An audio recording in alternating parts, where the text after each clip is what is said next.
The Mesa City Council study session for the morning of June the 15th of 2023. All of our council is present. You'll notice that Mr. Brady is not here. He's recovering at home. Is he home, Scott? He's at home. Okay, he's recovering at home, and he may zoom in to answer some questions, but we're glad to have our Assistant City Manager, Mr. Butler, here to help us through this meeting. First item on our agenda is to review the agenda for our Monday, June the 19th meeting. So council, let's please go through that. I'll just note for the record right now that agenda item 5A that I'm declaring a conflict on. So because I have a family member who works for this construction company that is getting this contract. So to avoid a conflict, I will recuse myself, and the vice mayor will conduct that item on the agenda. Mr. Butler, are there items on this agenda that you know that staff is going to want to give us a presentation on? Mayor, we do have a couple of items. The first one, and I'll actually move over to the other seat to give that, is item 6E, dealing with the memorandum of understanding with our fire labor agreement. And then also after that, item number 9, we're prepared to give a presentation on the Gateway East development as well. Okay, great.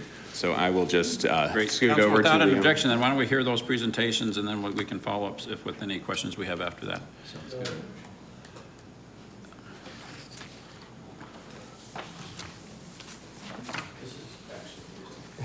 Right.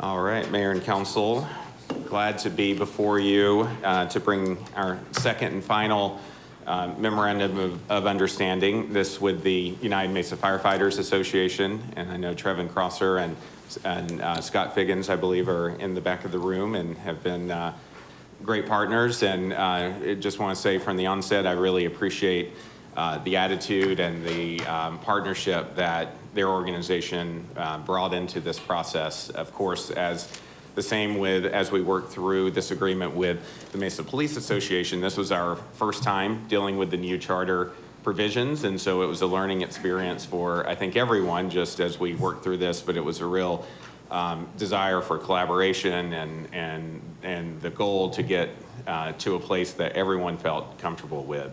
Just wanted to touch on a few highlights of the agreement.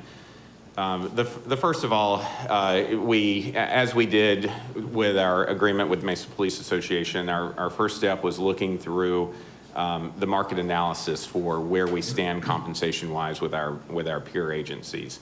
The same philosophy that we used on the police side, we brought to the fire discussion, which is that we are going to be competitive in the market. We are going to be a high-performing and well-compensated organization. And so as we looked at our peer agencies, where we landed using that market study and using where we are relative to our counterparts was for, as you'll see, for the rank of firefighter and engineer, that translate into a 3% market adjustment that would go into effect on July 1.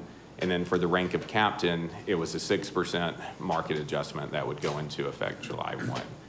And now I'll add on top of that, part of the agreement is that for the 3-year terms of this, it will be for those eligible, up to a 5% step increase each year of that. That's guaranteed through this agreement. So they'll get the across-the-board market adjustment on July 1, and then on top of that, the step increases are guaranteed over the term of the contract. Scott, the slide says officers and sergeants will be eligible for a 5% merit step. Should that be firefighters and engineers? Oh, is that showing different?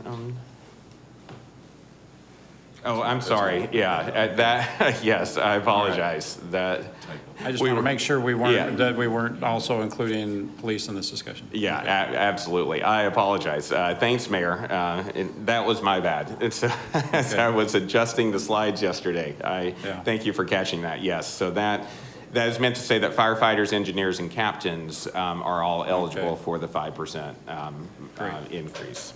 Mayor, can I ask you a question? Yes, Yeah. you bet. Scott, I just wanted to ask, Yeah. on that 3%, is that just the first year, or is that each year? No, that is just the first time. year. Just the So, one time. so it will be the one-time market adjustment of 3% for firefighters and engineers, the 6% for captains, and then on top of that would be the step increases that would be each year, but the market adjustment would be in year one.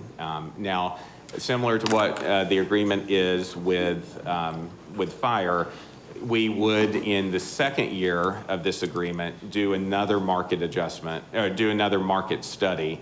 And then for starting on year 3 of this agreement, that would take into effect whatever the market study told us. So if we need to make another adjustment, whatever those numbers would be, whatever the market would bear, would go into effect in year 3 of this agreement.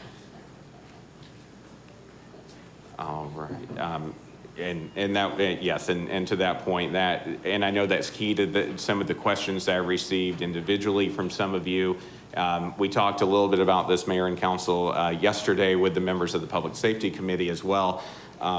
It is such a dynamic market right now. There are a lot of changes, and it is, as we've described, almost an arms race in some ways that where all cities are trying to understand the implications of that. That's why we did want to build in this adjustment for year 3 for this agreement. We are very competitive with the adjustments that we're proposing and that Fire Labor's agreed to in this. We are very competitive in the market starting July 1.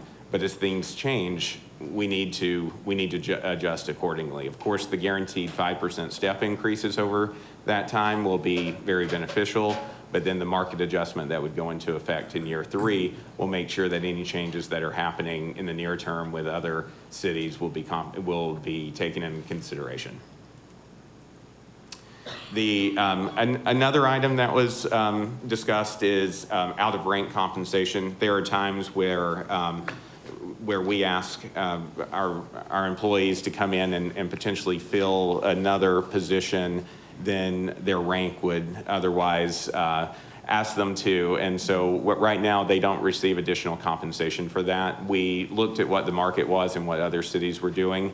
And in situations like that where they're asked to perform out of their rank, a higher level of responsibility, there will be a 5% pay rate increase for those times that they're asked to serve at in a different rank. Deferred compensation, similar to what you saw on the police side, we are making some adjustments to that. For this, we'll be increasing from $100 to $120 a paycheck, the employer contribution to the deferred comp plan. And in return, we're asking each of the employees to increase their contribution to that plan from $10 to $20 for each pay cycle. In addition to that, we did work with our labor organizations to come up with some different incentives and different ways to encourage attendance, as we discussed in the past, similar to police. We want to make sure that we are ensuring that folks are here and participating as much as they can. So we've looked at additional perfect attendance vacation hour increases for employees who have perfect attendance over a set period of time. Looking at starting a pilot program on holiday premium pay to where those firefighters and others who are working on a holiday do receive additional compensation on those days worked. And on top of that, we've spoke a lot about health and wellness throughout this, and we're looking at different ways to incentivize our firefighters to continue to take care of themselves, to perform with their annual wellness exams, and so there'll be different financial incentives that they would receive for their participation in those wellness exams. Similar to what you also heard with police, we're carrying over to fire the perfect attendance incentive, where there will be a $500 $500 bonus for those who twice a year, up to twice a year option to receive that for those who receive perfect attendance during a set period of time. Mayor and Council, there were a lot of other issues that we discussed and worked with very cooperatively with our friends in labor, and many of those changes are being handled outside of the MOU through the city's personnel rules changes. And some of the things that, of course, were important that we discussed previously, like paid parental leave and other enhancements to our process are going to be handled through that mechanism, but that was an equally important discussion that we had with our friends in fire labor. So with that was just a high-level overview of the agreement. I'm glad to answer any questions that you may have. And Mayor, I would just like to thank the team that worked on this, both from the city and from the labor side.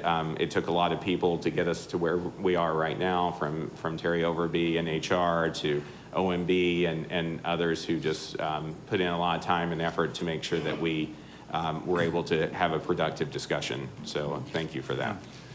Thank you, Mr. Butler. Thank you for the hard work that you put into this. Council, the questions on this agenda item? Yes, Mr. Freeman. Thank you, Mayor. You know, this has been long overdue for our organizations, both on our public safety side, police and fire. And thankful to the voters of Mesa to allow the charter change to allow us to legitimately do this, right? I mean, there's been some angst in the years past, and there's closure now.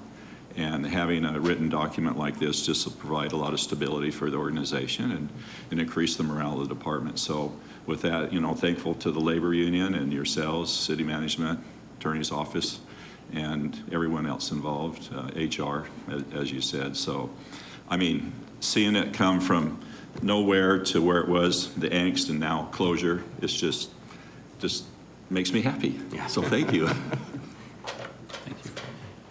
Yes, Scott. Not only do I echo those. Didn't turn on? Well, nobody wants it anyway. Not only do I echo those comments, I'm particularly pleased. This is a 3-year deal, so it's kind of a long deal in a dynamic market, right? So we had this conversation a little bit yesterday with PD and the difficulties in recruiting folks to what turns out to be an extremely difficult job, and in retaining those officers as well. But I would spread that to throughout the city. Firefighters have seen a decrease in recruitment. Attorneys are hard to find. Engineers are hard to find as well. So we're in competition with not only other cities, but the private sector in those things. You're aware that Phoenix just did a pay and comp study and will be executing it. They had a city council meeting on it just recently and increasing the level of pay. So adding that section to review pay and comp for year 3, I think is going to be critical, because I could see us falling behind very quickly. I would encourage us to look. Is this also part of for the question part, is this part of PD's 3-year agreement too, to do that? Mayor, Councilmember Summers, yes, it is. Great. So I would encourage us, given what other communities have done recently, we might want to do at least a health check if we did one recently on our pay and comp study. Otherwise, we'd take on a full pay and comp study at some point in the next year or two.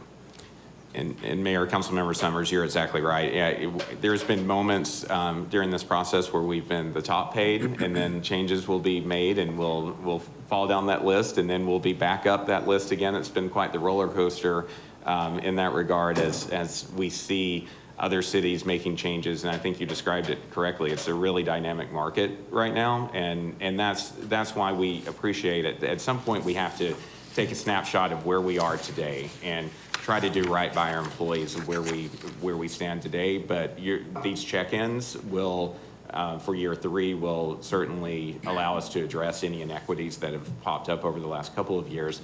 But also, we really think that the 5% step increases as well will be really helpful. That gives some certainty to our employees in that regard about what they can expect over the next few years, and that will be helpful in trying to level that field as well. Yeah, and I would also encourage to look for all of our employees as well. Thank you. Thank you. Just to follow up, Scott, even though we're doing the market rate adjustment, you did say there's a 5% increase every year? There, a 5% step increase. Step increase, okay. That's correct. So that's on the board for the other Scott, too? Yeah. And Yeah, on- but that doesn't change the top out. True. So It doesn't. once you hit topped out, That, because I've been topped out for 20 years. I'm more, so it's, those are the ones that we should also be concerned about as well. yeah, Mayor, Councilmember Freeman, you're exactly right. That, and to Councilmember Summers' point, we know the market adjustment's important, and we agree. One, to make sure that we're paying competitively, but certainly for those who may be topped out. And I give credit, of course, to labor. They are always concerned about our younger members of the organization, and that's where I think the 5% step increases always are, provide a little bit more certainty for those that are younger in their career. But for those that are topped out, that's why we know the market adjustment will be important. And kudos to the council and to labor for everyone understanding that we're going to see those different fluctuations. The numbers we saw on the police side are obviously different than what we're seeing on the fire side.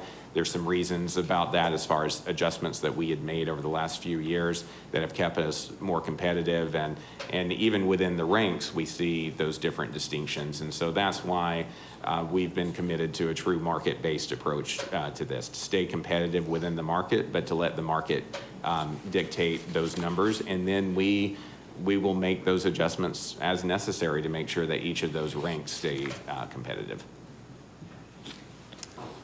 Council, any additional questions on this item?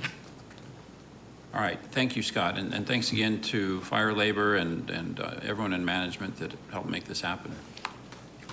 Scott, I think you mentioned there's also a staff presentation on item 9. Yeah, that's correct. Okay.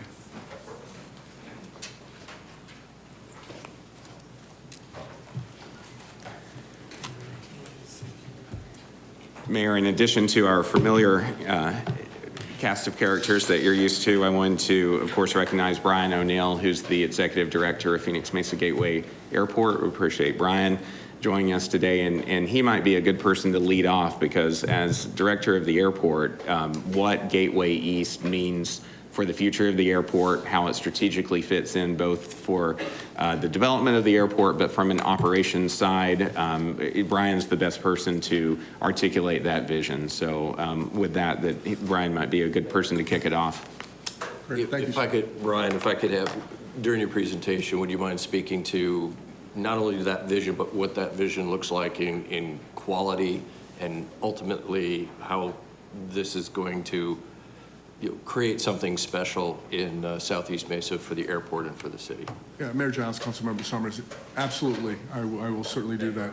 And good morning, Mayor Giles, council members. Thanks for the invitation to come and speak about Gateway East this morning. As brief history, as brief as I can be, Gateway East is a 273-acre parcel of non-developed, non-aeronautical land located on the east side of the airport, bordered between Ellsworth Road, the 24, and Ray Road, the 202.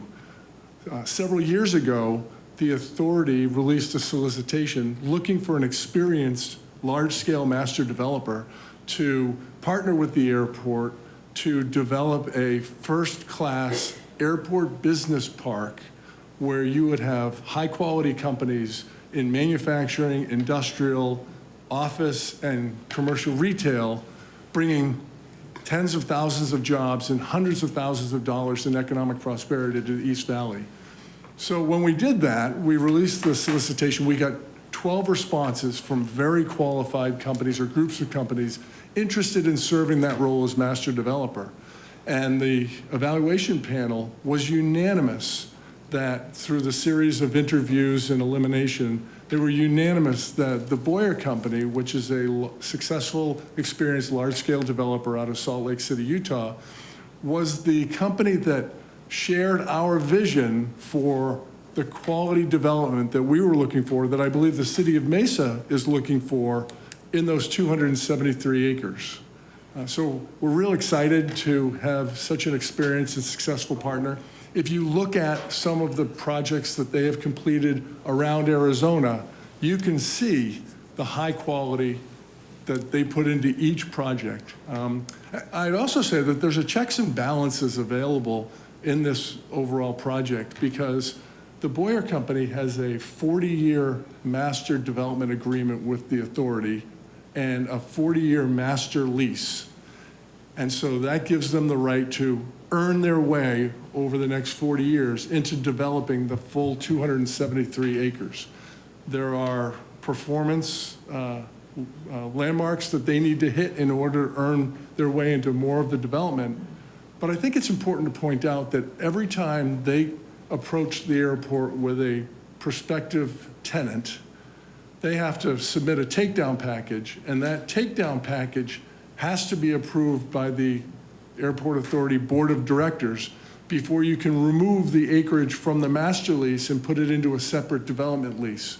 So we have representation from the City of Mesa on the Phoenix Mesa Gateway Airport Authority Board of Directors, and that representative and the 5 other member community representatives will be able to consider, evaluate, and approve every single development project that comes out of the master lease and goes into a development lease. And Scott asked earlier what it meant to the airport. Phoenix Mesa Gateway Airport is fortunate because we have a diverse menu of opportunities to develop at the airport. We've got a thriving commercial service airport component. We've got a growing MRO, maintenance, repair, and overall reputation, where you've got Gulfstream and Virgin Galactic and Cessna and Embraer and Able. And then we've also got a significant amount of land that is available for private development that is really going to allow us to fund improvements to other aspects of our operation. So the long-term lease agreements that we will get from the successful takedown of the 273 acres over at Gateway East, we're going to use those long-term lease agreements to pay the debt service on an airport bond to be able to eventually fund a demand-driven commercial passenger terminal over on the east side of the airport. So it's critical that we get this right. And to Councilmember Summers' point, Mr. Chair and Councilmember Summers, if you look at the quality of development that the Boyer Company has created in Arizona, whether it's at the confluence of the 202 and the 101, or if it's the development opportunity that's now underway just north of the Tempe Center for the Arts, you'll see the high quality that they are pledging and that we are expecting them to bring to the Gateway East project. I'd be happy to, Mr. Chair, members of the City Council, I'd be happy to answer any questions. This is one of the most important development projects for the Phoenix Mesa Gateway Airport Authority. But to be honest with you, I think it's an extremely important development project for the City of Mesa and for the entire Phoenix East Valley. As I mentioned earlier, we're talking at full build-out. We're talking about tens of thousands of high-wage job opportunities. We're talking about CADX and other investment in the region of hundreds of millions of dollars. And I applaud the city for working with the Boyer Company and the authority to make sure that we get this right. We are looking forward to having the Phoenix Mesa Gateway Airport Authority Board of Directors hear a presentation on the initial master plan from Boyer next week, and then consider that for approval at the July meeting, and then we look to hit the ground running. I'm sure at some point you will hear from Boyer and that they've already got tenants lined up, high-quality manufacturing tenants that are really symbolic of what we're trying to create within this airport, this high-quality Class A airport business park. Great. Sure. There's a presentation as well, right? Or is this it? Mayor, Council, so as Brian seems to have summarized the whole zoning case. Okay. But we do have a development agreement that is going to confirm or affirm some of the things that he's talked about. So if you like, we can go straight to the development agreement slide. That will add to some Okay. of the things that Do we have any slides that show the vision for this, what this looks like? The aesthetic and, I think just that one. So Mayor, council members, what we've done is we worked really hard with the applicant, with the Boyer Company, to develop a very comprehensive set of design guidelines for the project. And those design guidelines look at building form, they look at facade treatments, they look at landscaping, they look at buffers between different uses, they look at what our public realm will look like, so that we make sure that we're getting that high-quality design. And every project that comes in will have to follow those design guidelines that have been developed. They are included in the council members' packet under the submittal documents. It's a rather lengthy document of design guidelines because we touch on so many different parts to ensure that quality development. Thank you. Before we go to questions, anything else as far as presentation? Let me just say, the Economic Development Office worked very closely with the Airport Authority, even leading up into the beginning of that solicitation. And we feel like the premier business park that's being created here not only aligns with the airport master plan, but will help increase Mesa's position to continue to attract quality employers to the area. We're confident and really appreciate Boyer's willingness to work with us on that development agreement to ensure that quality is there. And are looking forward to continuing to promote that and enhance the airport's overall competitiveness and maximize their potential. Thank you, Lori. And can I just say thank you? We're saying goodbye to Lori as well. Lori's worked on this from wearing the City of Mesa hat, and she's going to put on the airport hat here in a few days or weeks. So from both angles, Lori, are you good with this deal? I am. From both angles, I'm looking forward to continuing to work with the city on it, but also am excited to see what it brings for the airport. So thank you. It's been an honor working for Mesa. You've been great. Thank you. Mayor, Councilmember Summers, to answer your question, these are some of the highlights of the development agreement that will ensure the quality that we're looking for. So if you look at the slide right now, we actually, through various negotiations with the applicant, the airport, and all the city departments, we've been able to come to an agreement to prohibit cross docks, because if you look at the intent of the master plan, it's not really for logistics and all the other things that are associated with just some dominant use of having cross docks on the property. We also have been able to really agreed on the number of drive-thrus that will be allowed on the property. I think everybody gets excited when we talk about drive-thrus. And through that, we are actually being able to reach the number. Right now, the maximum number of drive-thrus that are allowed or will be allowed is 8. And we have specific, if you look at the development agreement, where they can be located, and also the sequence of development. And the intent is to make sure that drive-thrus do not become the dominant uses on the property, and also are not really located to each other, so it becomes kind of agglomeration of drive-thrus in a specific area. We also have specific restrictions as to how indoor warehousing can be developed in terms of their design, where the bay doors and windows cannot be public facing, so when you drive through, because this is supposed to be a premier industrial development, we want people to be excited when they drive through. We want it to be kind of something we cannot be proud of. And also we have a limitation on the number of motels and hotels that can be developed on the property. And then we also have phasing of infrastructure, offsite improvement, because this will be developed in phases. So we want to make sure that there are adequate infrastructure as they develop in phases. So this is just a summary. There is more into the development agreement, and this has been a lengthy negotiations with the legal department, economic development, and the airport. So been able to come to this agreement. Thank you. I know Mr. Summers has some questions. we talk about the number, by the way, I thought that said no hotels, motels, which absolutely made no sense to me. Oh, number. So, but, I mean, we talk about the number of hotels and motels and limiting those types of restaurants. But where's the discussion of the quality of the hotels? Because there are resort hotels full service that we desperately need out in the East Valley. And I mean, Boeing's begging for that kind of opportunity out here. And then there's Motel 6 that leaves the light on. So, I mean, number doesn't speak to quality. So how are we incentivizing quality in this agreement other than trusting a developer?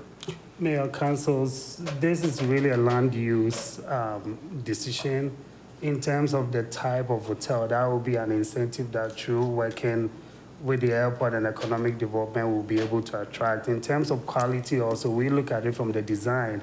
We believe that if it's well designed, it also helps to determine the type of quality that is built. But as to the specific user, that is outside the realm of the development, the land use decision. Okay, that's a good point. So, Brian, as the director of the airport, the city manager of the airport, if you will, what are you doing to try to incentivize Boyer, who's, I mean, I have it up on my screen. They have some great stuff, shimmering glass office complex. You're right, their portfolio is pretty impressive.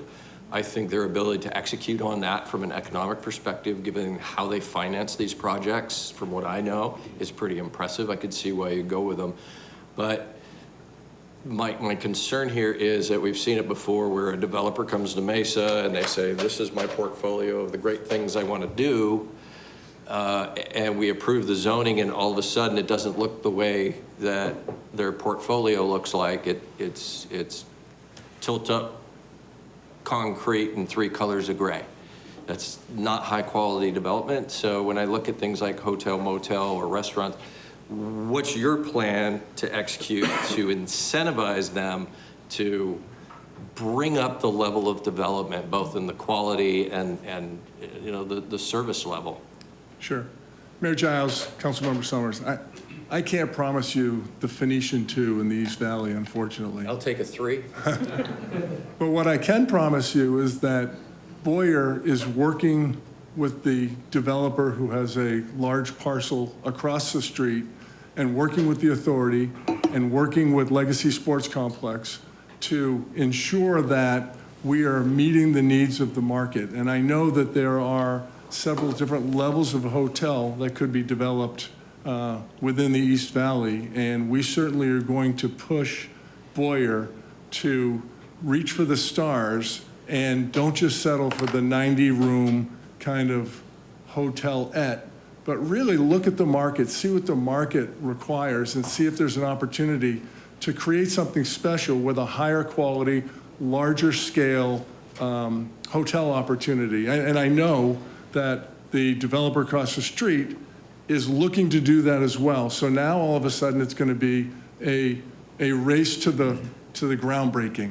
And we are hopeful that the Gateway East project will be successful in landing a high quality upper scale hotel, which in my opinion will lead to the development of additional sit down restaurants in what the city of Mesa is envisioning for the 273 acre project. Well, and this developer has the opportunity to drive that market. I mean, we already established a market. The residential that's near here is pretty incredible and has high disposable income. That hasn't been tapped yet. What's happening across the street with the fields, and I know there's a lot going on right now with ownership, but once that's hammered out, folks are going to be flying in because you're going to bring us some great airlines to come to this side, and so people are going to be flying directly in here wanting to stay in this area. So when you bring in a Boeing, and I keep pointing over here because it's in our district, you bring in a Boeing with those executives, where do they want to stay? And we're seeing that with some of the development that's happening on this airport right now, that the people that are flying in private planes don't want to stay in Motel 6, they want to stay in the Phoenician 3. So, but even then, the limited service hotels, there's limited service and limited service. They're great opportunities to get, there's one, Mary, what's the one that's, I thought it began with a C, that's going up in Ellsworth and Elliott? Comfort Inn, stop it. That's all right. There's a really good one, but what they're doing is it's a nice level of limited service brand, but it has a bar and restaurant that's going to go up on the roof, that one. Yeah, Right. I You can't remember it either, I can't that's either. okay.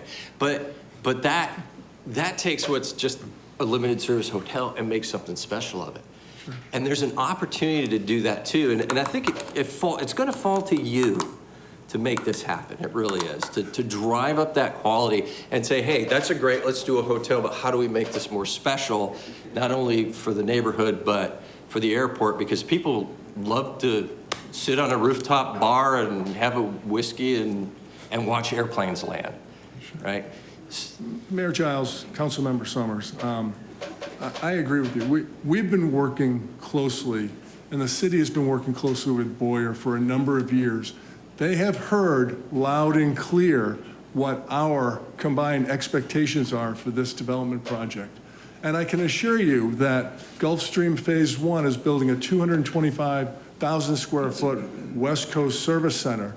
Yeah. And no offense to Motel 6, but their customers don't want to stay in a Motel 6. Thank you. And I think That's what I'm talking the about. combination of Boyer's understanding of what our expectations are, the lack of those quality hotels in this part of the East Valley, and the pressure from companies like Gulfstream or Virgin Galactic or others that are going to be coming to the airport area, that's going to drive them to look at the type of hotel product that they feel that the region is going to be able to sustain.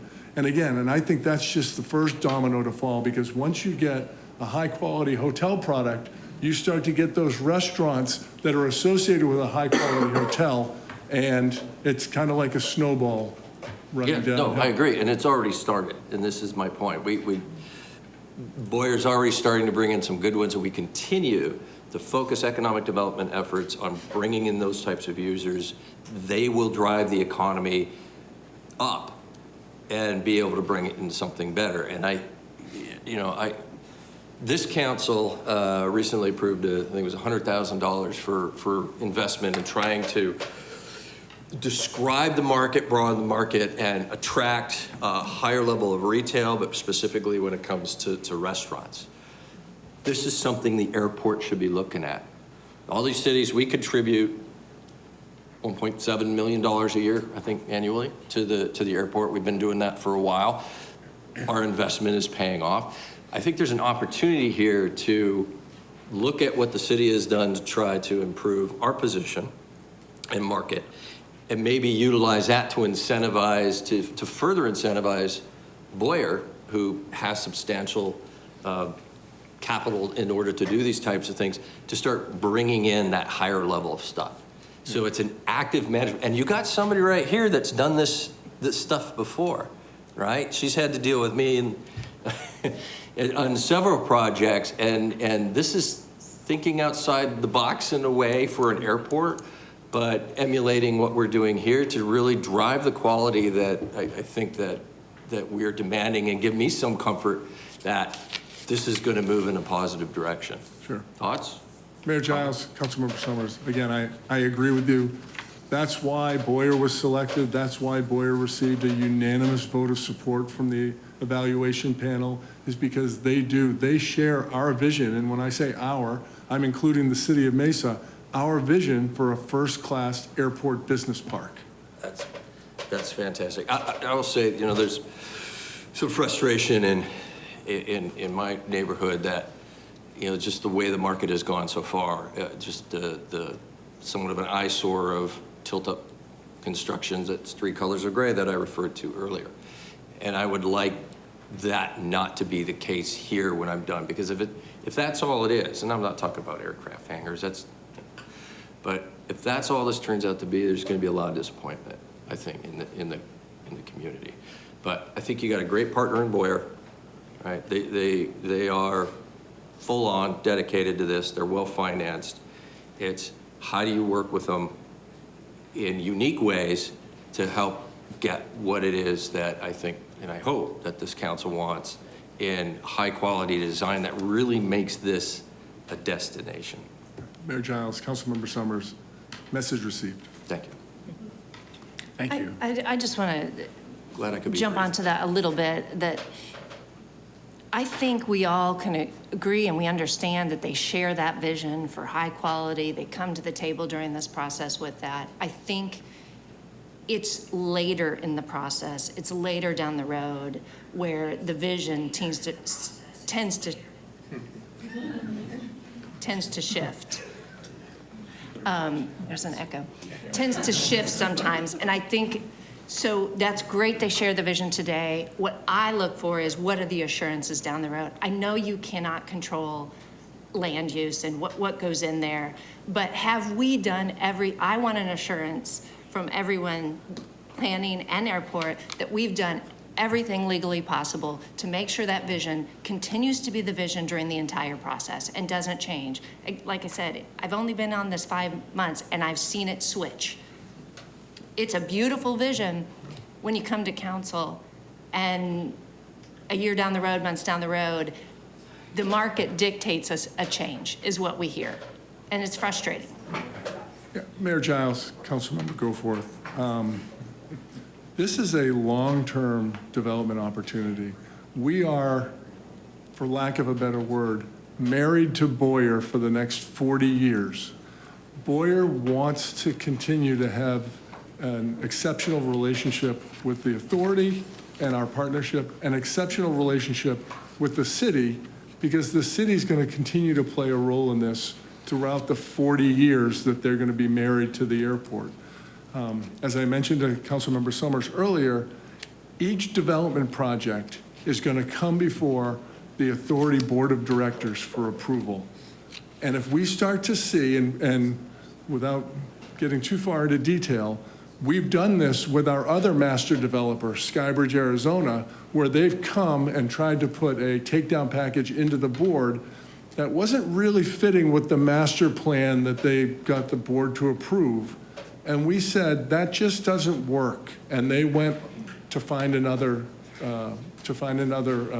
tenant for the building that they're building. We do have some control. This isn't set it and forget it, and they do a couple of nice projects, and then the expectation is we'll just let them ride. They're gonna present a master plan to the Airport Authority Board of Directors for approval. And then we're going to share it with everybody so everyone knows the expectation that we have that Boyer, through that 40-year marriage, is going to continue to perform. Mr. Reddy and then Ms. Dove. Brian, you mentioned 40 years. What's the timeline? As I represent West Mesa, I spend half my weeks across the street here and see the opportunity with my kids playing out there at Legacy. So what's a timeline that you're looking at as far as these developments kind of coming in and looking at the phases that you mentioned? Because I do think there's the opportunities at the airport are given, but also what's happening around that area. There's a lot of spillage that's happening to other cities of what we can, I think, residents and visitors can be attracted to that area. I know there's another development just across the street from that Legacy Park and on this development. But what's a timeline that you're thinking? Hope it's not 40 years. Hopefully it's a lot sooner, but it's, what are y'all looking at as far as these phases? Sure. Mayor Giles, Councilmember Hurd, Vice Mayor Herodian. My daughter also is an Arsenal player, and her home field is across the street at Legacy. And I can tell you that the Gateway East Development Project is getting a tremendous head start from the city of Mesa. The city, working with the large developer across the street and working with Gateway East and working with Gulfstream, the city of Mesa is investing a significant amount of money in the infrastructure to open up the 273 acres for development. I know that the Boyer Company already has a large manufacturer that they've got a lease with for a significant sized building. And I think what you'll start to see is Boyer working with the city to start that infrastructure, the inland infrastructure, to ensure that they can continue to develop each of those parcels. So I don't have a crystal ball.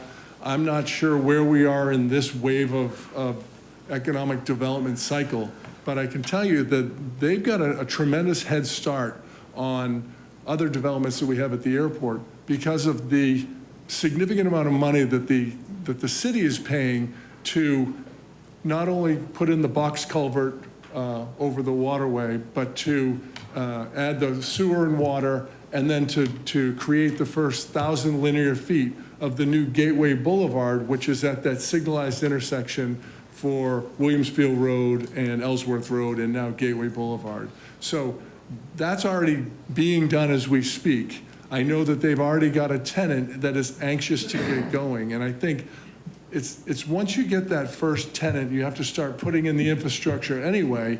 It leads to opportunities to do more developments in a faster fashion, because if I look at other projects around the airport, there's a lot of interest in building near the runway or near the taxiway on an aeronautical piece, but there's no access to it. So they've got to not only develop the land, but they've got to develop the access and put in all the infrastructure that isn't there now. This is a different situation on the east side, and a lot has to do with the city of Mesa being forward-thinking and looking at the investment that they're making, not only to help the airport and the Gateway and Gulfstream, but to help the large development that's going to occur across the street as well. Are we looking at, because again, I drive down Ellsworth quite a bit, and this will disrupt that part of the street. Are we looking at options of how we ease congestion on Ellsworth? I know that's maybe a different transportation, but Ellsworth is a nightmare. Project's done. It's a nightmare. Once all these activities happen, it is backed up like for miles. So You're starting to sound like the Queen Creek. yeah, no, I am. So. Why are you stirring up my residence, Frankie? Thanks. So, but being on the side, I think it is something that we have to think about. How do we manage, the streets and traffic there, because it does get quite congested, especially those probably mornings and afternoons and weekends that a bunch of activity is happening around this area. So. Sure. Mayor Giles, Vice Mayor Heredia, I think we're fortunate that you can get off the 24 at Williamsfield Road, go directly across the street at a signalized intersection, and be into Gateway East and to Gulfstream. Now, I know that you've got children that play it at Legacy, so you've experienced some of the traffic backups on the 24, and hopefully the state is going to quickly work to remedy those as well. But I think we're fortunate to not only have that signalized intersection, and if the city is willing, to have others to help alleviate the congestion as we're getting people into Gateway East and getting people into the Gulfstream project. And Here comes- large-scale Well, developments why of don't we this have size. RJ discuss that? Because to this point, Queen Creek has been a cul-de-sac with one street going in and out. And with that situation is being remedied, right, RJ? Mary, that's correct. And that street has been Ellsworth. So yes, it's been very bad, but it's on the cusp of getting better. And if you could talk about the access point, I'm sorry? if you could talk about the access points from Yes. Ellsworth, that'd be nice. So I don't have the exact locations, but we've been working with all the developers, and Lori knows this, in this area. Not only on the airport side of Ellsworth, but on the east side, of Ellsworth, in particular the north side of Williamsfield Road. We're trying to coordinate street access so that we don't have as many traffic signals as we have on Ellsworth north of the freeway. Councilmember Summers knows, what we're talking about, and we've worked really hard, to set limits. One of the things that we've done partnering with Arizona Department of Transportation is trying to ensure that those traffic signals are far enough away from the freeway that we're not causing backups into the interchange, right? Depending on peak, volumes and that sort of thing. So it's a work in progress, but, we're wearing out the economic development conference room, sitting with the different developers, trying to make sure that things are, as I said, I'm repeating myself, but that things are coordinated. Because if we deal with things sort of one-off, we're going to end up with that situation that we have on Ellsworth north of the freeway, where everybody has a traffic signal. So it's making sure that the traffic signals are well placed so that we can support economic development in the area without creating, more challenges for people driving, on both Ellsworth and Williamsfield. So I don't know if hopefully I'm answering your question. I could have brought something with me this morning. I'm just sitting in the back and all of a sudden I hear, oh, traffic signals, and so I jumped up to. Well, and the town of Queen Creek has funded, given to the city of Mesa funds to increase those north-south connectors to get in and out of Queen Creek. So you're going to continue to see it more than just one option to, I think there'll be some relief offered to Ellsworth. So we are in the process right now, Mayor, council members, of adding 5th and 6th lanes to Ellsworth. That was part of the 2020 Mesa Moves campaign. Beth Huning and her staff are actively working on that. We hope to start construction, I believe, in early 2024 on that section of Ellsworth Road. The mayor's correct. Queen Creek did provide funding, which allowed us to connect Signal Butte Road down to Germain. That will need widening in the future. Also, Meridian was recently completed by both Queen Creek and Pinal County. So the key, the mayor's correct, is really adding more north-south capacity to help with congestion as growth continues in the area. Yeah, Mayor, I just wanted to echo what RJ's saying. I mean, when you add these additional north-south access points, it's going to take that pressure off of Ellsworth, and we've been working diligently on that. The other component, and I think Brian alluded to this, was the 24. Yet again, another glaring example of why Prop 400 extension needs to go out to the voters, because it's crucial for Southeast Mesa and that whole Santan area, Queen Creek, everything that we get that additional funding for the next phase of SR 24, so we can bring that up to full freeway conditions. And that's just another component that flows into this, along with all the work that RJ and Transportation are doing on Hawes and the connections on the north side of the Gateway East development as well, to provide those other access points into the Gateway East development. So there's a lot more pain until we get to a point where everything is where we would like it to be, but hope is, development is coming and the infrastructure is coming along with it. I'm glad Scott mentioned Hawes, because I think that Gateway Boulevard, correct, will connect into Hawes. Yeah. So that provides another north-south connection into the east side of the airport property, so that everyone does not have to use Ellsworth. So there's a lot going on in that part of the city, as you all know. So I just wanted to follow up. So the more, on a statement you made, the more access points, the less congestion. So we have adequate access into Gateway East from Ellsworth. We believe so. I mean, there's already Williamsfield that the city has constructed. There's going to be another signalized intersection. I'm going from memory on this, but there's also going to be some right-in, right-out access points as well. So we believe that there will be sufficient access without unduly impacting traffic on Ellsworth. And that's where a lot of the work is. That's where we've spent a lot of our time. And Mayor, Councilmember Goforth, there is, as we were talking about, the Hawes Road connection, that's a direct interchange off the 202 that allows that access in. So folks coming, either they're traveling east or west on the Route 202 are able to take Hawes and go directly into the property. And so that's a huge asset to access the property as well. Even though the Gulfstream development, the first phase of this is kicking off right adjacent to Ellsworth, you're going to see a lot of development. And eventually, for Brian, that's the front door to the eventual passenger terminal, whenever that happens in the future, coming off of Hawes and Gateway Boulevard. Yeah, Mayor Giles, Councilmember Goforth. A couple years ago, we invested about $11 million to move the channel and to build a bridge over the newly placed channel, so that there is a roadway directly off the 202 down Hawes Road into the property. Now, I imagine that the continued development of Gateway East is going to outpace the demand-driven commercial passenger terminal. But as we continue to work with Boyer and we continue to address the access, eventually Gateway Boulevard will go from Williamsfield Road all the way to Hawes Road, where one side will be Gateway East and will be the private development master plan. On the other side, we've reserved 200 acres for a future demand-driven terminal. And we also have retained control of about 100 acres of aeronautical land directly adjacent to Taxiway Charlie, where we will continue to look for the right types of tenants to continue to develop the aviation side of the authority as well.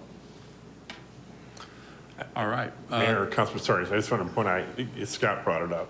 We cannot overstress the importance of the future improvements to State Route 24, which is contingent on the extension of the Proposition 400, sales tax. We were fortunate that the state was able to include a bridge at Ellsworth as part of the first phase, but the rest of the interchanges are at grade, so really to help, provide other opportunities, not only for Mesa, but for Santan Valley and for Queen Creek, is to, fully improve the 24 to full freeway status. Thank you. I appreciate the Prop 400 commercial. Yeah. We haven't quite made it to the agenda for this meeting yet. We're still in the reviewing the agenda for Monday. So I think, why don't we, unless there's additional questions on this item, why don't we move forward? Mr. Summers? you No, have any? Mayor, I agree. I'm ready to move forward with this. The only concern I have is that council does not have the development agreement in hand. It's not been posted yet. It is completed, I understand, correct? And I've seen earlier drafts. Yeah, it's nearly completed. There's a few little tweaks that we got last night, right around midnight, and so we'll make those changes this morning and we'll post it this afternoon. This isn't specific to the airport, so no offense, but this is giving me heartburn that items are being introduced with not, and the details aren't complete yet. I don't think we should be, just as a general, we shouldn't be introducing things if we don't have all the details done. So this council has some time to review it. That said, this is moving forward, but because I don't have the development agreement, I would like to remove item 9B from the consent agenda. 9B, that's so we leave 9A on, and in the event that we have, you look at the agreement and have your questions resolved. We can put it back. Consensus.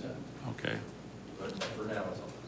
And Mayor, just to reiterate, as Jim said, it will be available in the update that's posted this afternoon, so you'll have all weekend to review. And of course, Monday study session prior to the council meeting, we'll be glad to answer any questions that council may have about that.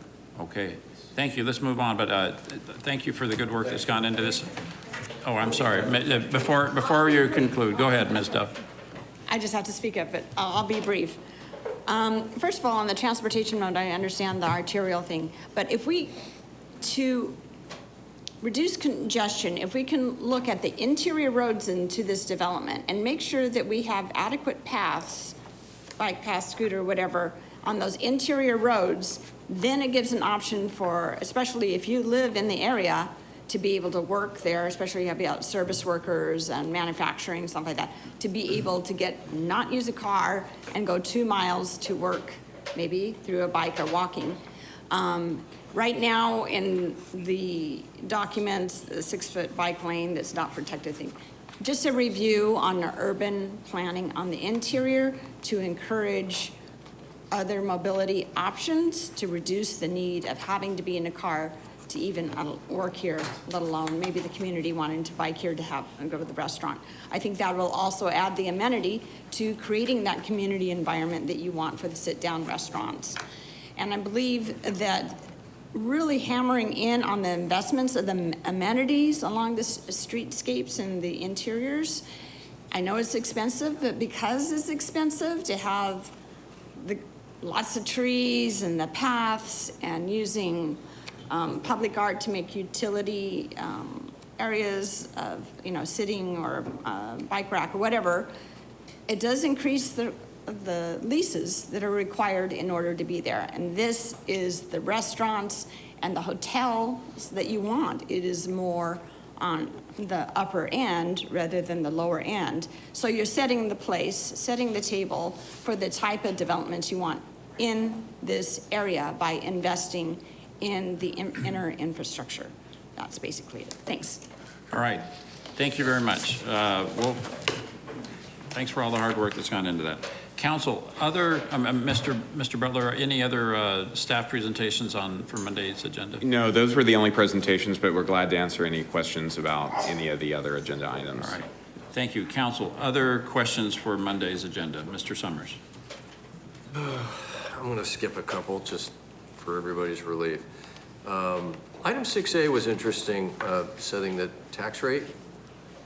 There was a lot of discussion about the budget recently, but I think it's important to highlight where we are lowering the rate to meet the debt, and that we actually don't hold as much debt as some other communities, fairly well managed. So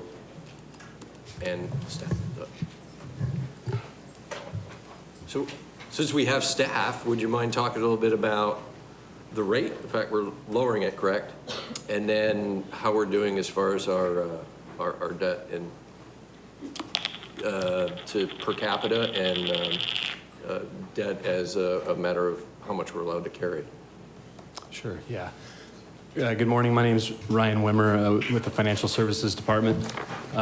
Mayor, Councilmember Summers, as far as the property tax rate, the secondary property tax levy and rate for next fiscal year, to pay the debt on the general obligation bonds that have been approved by voters, we just need the same amount as this year, 39 million. So yeah, the rate is being reduced from 91 cents to 85 cents, which is more than a 6% reduction. So everyone should see, all the taxpayers in Mesa should see a small reduction from the city's tax, which is always a good thing. And as far as the city's debt goes, you know, there's a constitutional debt limit on the general obligation debt set in the Arizona Constitution, and the state publishes a report that shows all the cities and towns with general obligation debt and how much of that percentage they've used up and how they rank. And the city of Mesa is we use about 20% of our general obligation debt limit. So we're fairly modest, I would say, in our use of general obligation debt. As far as other cities go, we rank kind of right in the middle.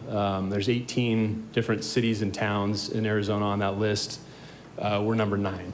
So Number 9, and we're the third largest? right. Yeah, Mayor, Councilmember Summers, that's correct. Okay.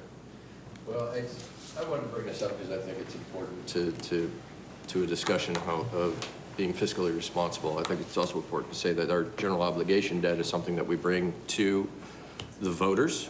This body doesn't just pass them. We ask voters whether or not that we want to incur this debt for things like police stations, fire stations, libraries, and roads. Those are the general obligation things. The fact that Mesa's debt is lower than many cities that are, smaller than we are, it goes to speaking on how frugal this body can be, and how we pick what's important to our community. So these things are, a discussion of what kind of community we want to be. I think we're doing a good job. We are lowering the rate to pay our debt. We're not keeping extra money to pay for something else, and I think that's important to highlight too. So thank you for your indulgence. Thank you, Mr. Summers. Council, other questions on Monday night's agenda? Ms. Duff. 5C on the contract for the irrigation control parts, supplies, and repairs for Parks and Rec. I just want to make sure that we're using weather smart controllers. It's one of my pet peeves to drive by any place and it's just like, it just rained and look, it's watering. Oh, look, it's watering at noon on a 100-degree day. That's nice. We are so we need to conserve with water, especially around landscaping, which is, 2/3, 70% of our use. I want to make sure that we're doing absolutely everything we can to reduce our water use in public areas. Sure. Mayor, Councilmember Duff, we are. So those are smart controllers. They're tied in with weather stations. I believe we have 8 of them now so that we can track microclimates across the city.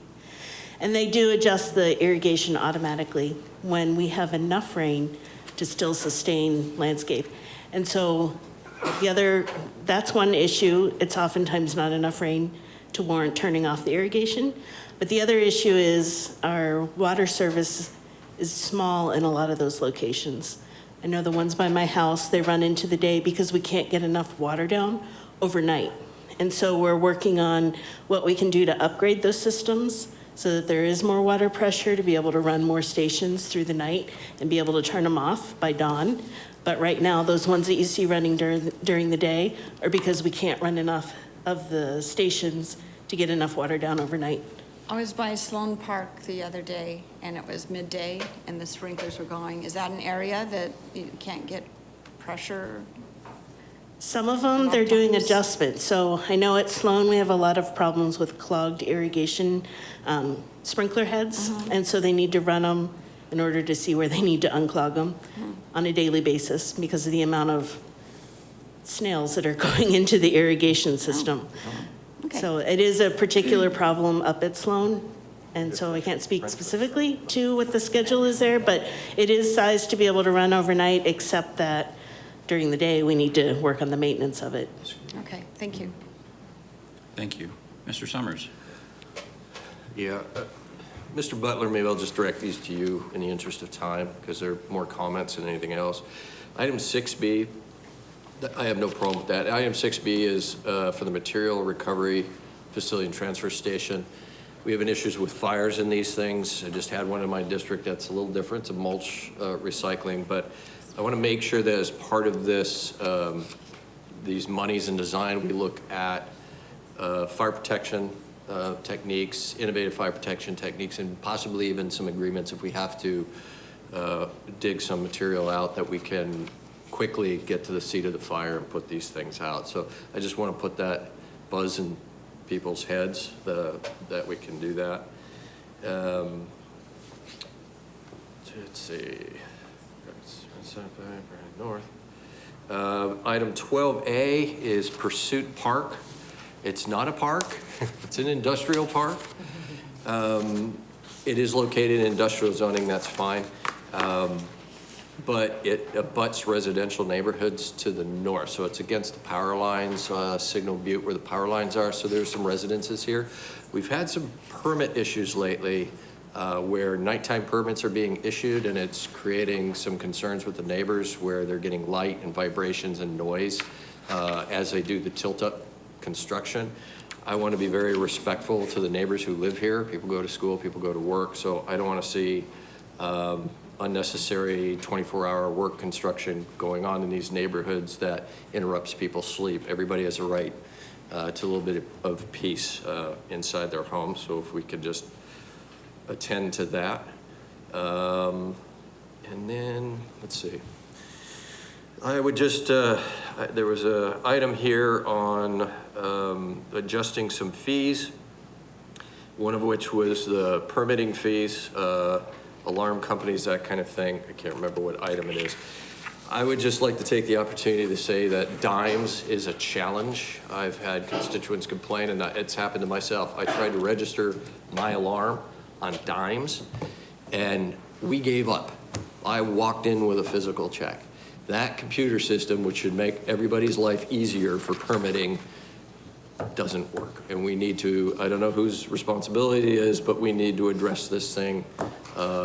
It drove me batty. I can't imagine how many other people are concerned about it as well. And believe it or not, that's all I have for this agenda. Great. Thank And you. Mayor, Councilmember Summers will follow up on all those items. We've heard from other council members about dimes, so. Yeah. I add my voice. All right. Duly noted. Thank you, Council. Thank you. Council, yes, Ms. Duff. I had, and I wanted to ask about 11A, the electric residential economy eligibility, and that program is, can someone review that? And I want to know if it's available to seniors as well. Is it still 11A sometimes? Good morning, Mayor. Councilmember Duff. I'm sorry, could you please repeat the question? So 11A, it was a pilot program that we're taking from a pilot program, and changing the eligibility, right? Correct. I just wanted to have like just a public overview of it so people are aware, as we Okay. especially go into the summer and it's challenging to keep up with the utility Yeah, rates. so we are raising the income limit that is associated with being a part of the program. And then we're indexing that to Social Security. So what has happened, what we found is people were reapplying for the program, is that with increases that they had received with Social Security, they were no longer eligible because they were making too much money from the Social Security. So we're raising that minimum level, and then we're indexing it to the Social Security so that going forward, we won't have to come back to council getting approvals to raise that minimum or I that see. maximum income amount up. We have approximately 200 people who participate in this program on an annual basis, and we've been running it since 2015. And so we also feel that removing the pilot portion of this program is appropriate at this point too, and just making it a program that the electric utility offers going forward. Okay, and if, I see that the income level has been raised to 34,000 to become eligible. And is that that's household income? And what is the discount exactly? It ends up being approximately, it depends on your usage, but approximately $18.50 per month.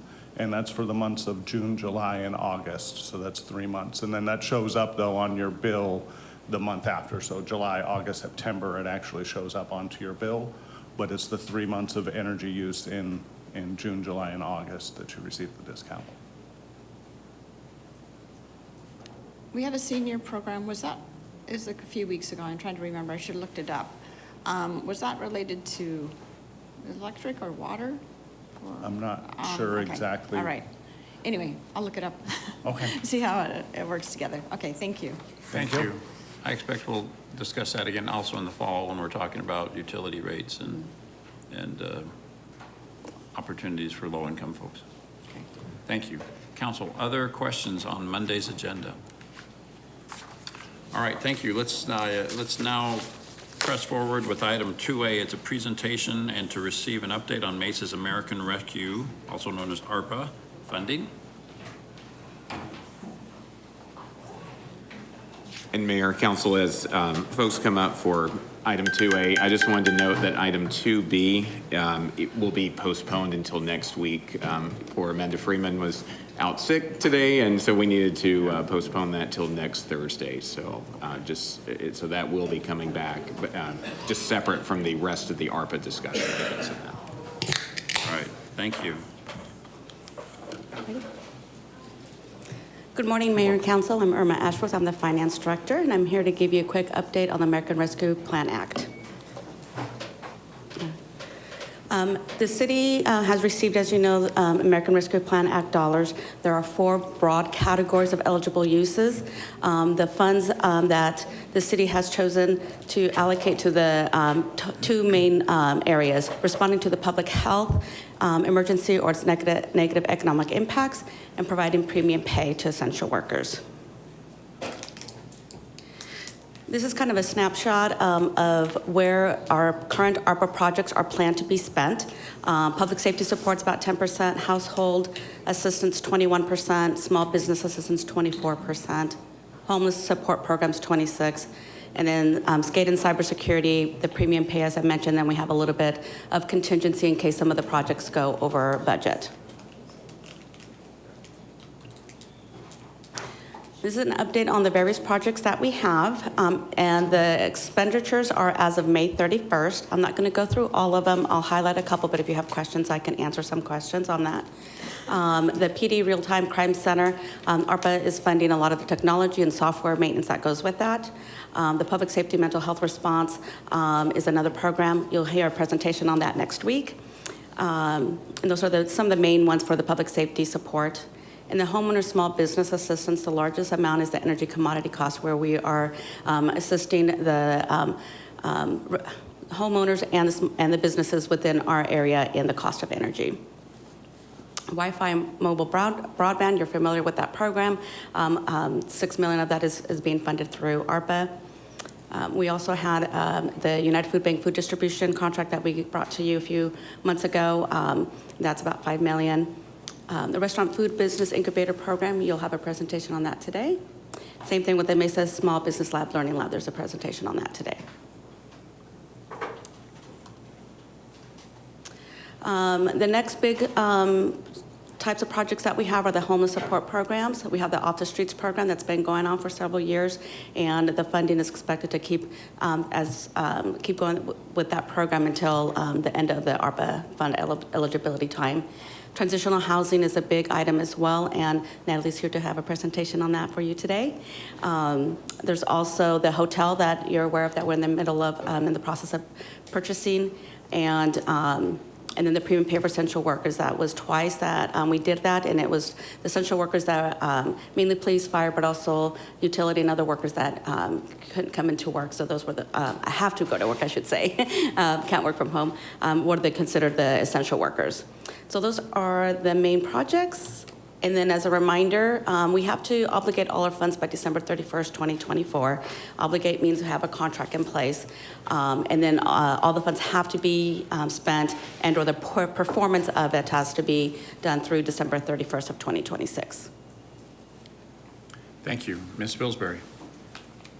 So I'm sure there is much more to this than a really simplified spreadsheet on here with budget and actual expenses. But so do we project that we're going to use the full budget on each of these things? And do we, as we go along, if we see that we're not going to, then I'm assuming that money gets put into a different pocket or something? That is correct. So if I go back to this slide here, you see the last item on there's a contingency of 3.9 million. That was about 12 million before. Okay. So as some of the projects, whether it be construction or whatnot, they come in higher than anticipated, then we pull from there. Also, some of the other ones like the Off the Streets program originally had a smaller budget.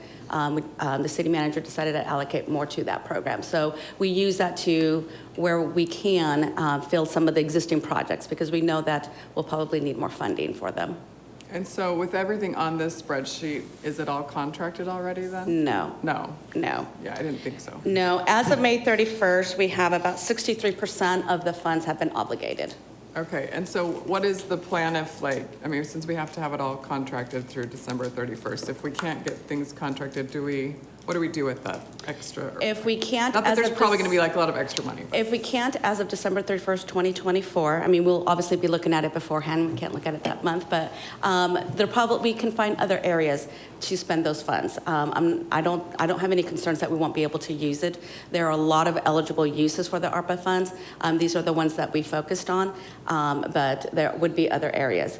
Some of the big ones are, if I go back to the facade improvements, the Restaurant Business Incubator, and the Mesa Small Business Learning Lab, if any of those require additional funding because the costs are coming in higher than we anticipated, then we would be able to spend it on those. Once we have a contractor to do the work, then we already have a commitment, right? So then those would be obligated. Same thing with the transitional housing in the hotel. Those won't really be obligated until we have a contract where we either purchase the hotel and have a contract for renovations, and same thing with transitional housing until we have a contract. I do think that we will be able to get there, but to your question, if we can't, there would be other areas that we could use those funds for. That was actually my next question is, do you feel pretty confident we can get all of this contracted before December? So, okay. I mean, we really have a year and a half, and we're at 63% now.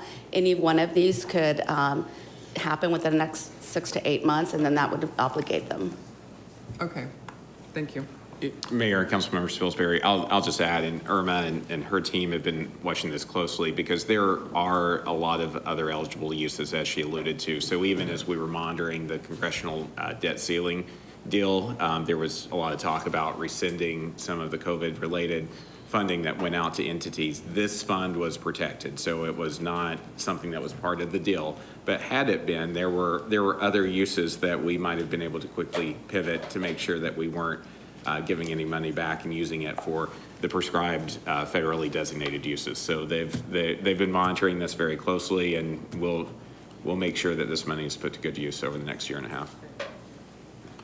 Irma, I have a question for you. So maybe remind us the other eligible uses for the monies. We're working on this bucket over here. So for council, we'd like to know if some of these projects fall through, where we can allocate some of the funding at. So the two main ones I said that we focused on are the responding to public health emergency or its negative economic impacts has a big, broad category. It's really helping homeowners, low-income families with rental assistance, with education, laptops and that kind of stuff. I mean, I don't know how many need them, but there's a lot of area for low-income families. So there's a lot that we could do with that. Also, helping small businesses because they were also negatively impacted. There's other programs that we can do with small business against with assistance. Homeless is a big area also within the ARPA funding, either helping people so that they don't become homeless, or once they are homeless, what other programs do you have? So it's really helping the community, helping the low-income families, helping the small businesses that are in need. So that kind of gives a big, broad area of eligibility. The premium pay, we wouldn't be able to use that anymore. When President Biden declared that the COVID emergency was over, the Treasury said, okay, since the emergency is over, you cannot pay premium pay for essential workers anymore. So that ended May of 23, I think it was, or might have been March. So we wouldn't be able to do that anymore. And the third one is water infrastructure projects, water projects, wastewater projects, broadband projects, last mile type projects are some of the other ones. But I think if we had a pivot, the easiest way would be to, again, going back to the public safety or low-income families and small businesses. Okay. Mayor, this is Chris. Yes, Mr. Brady. Thank you.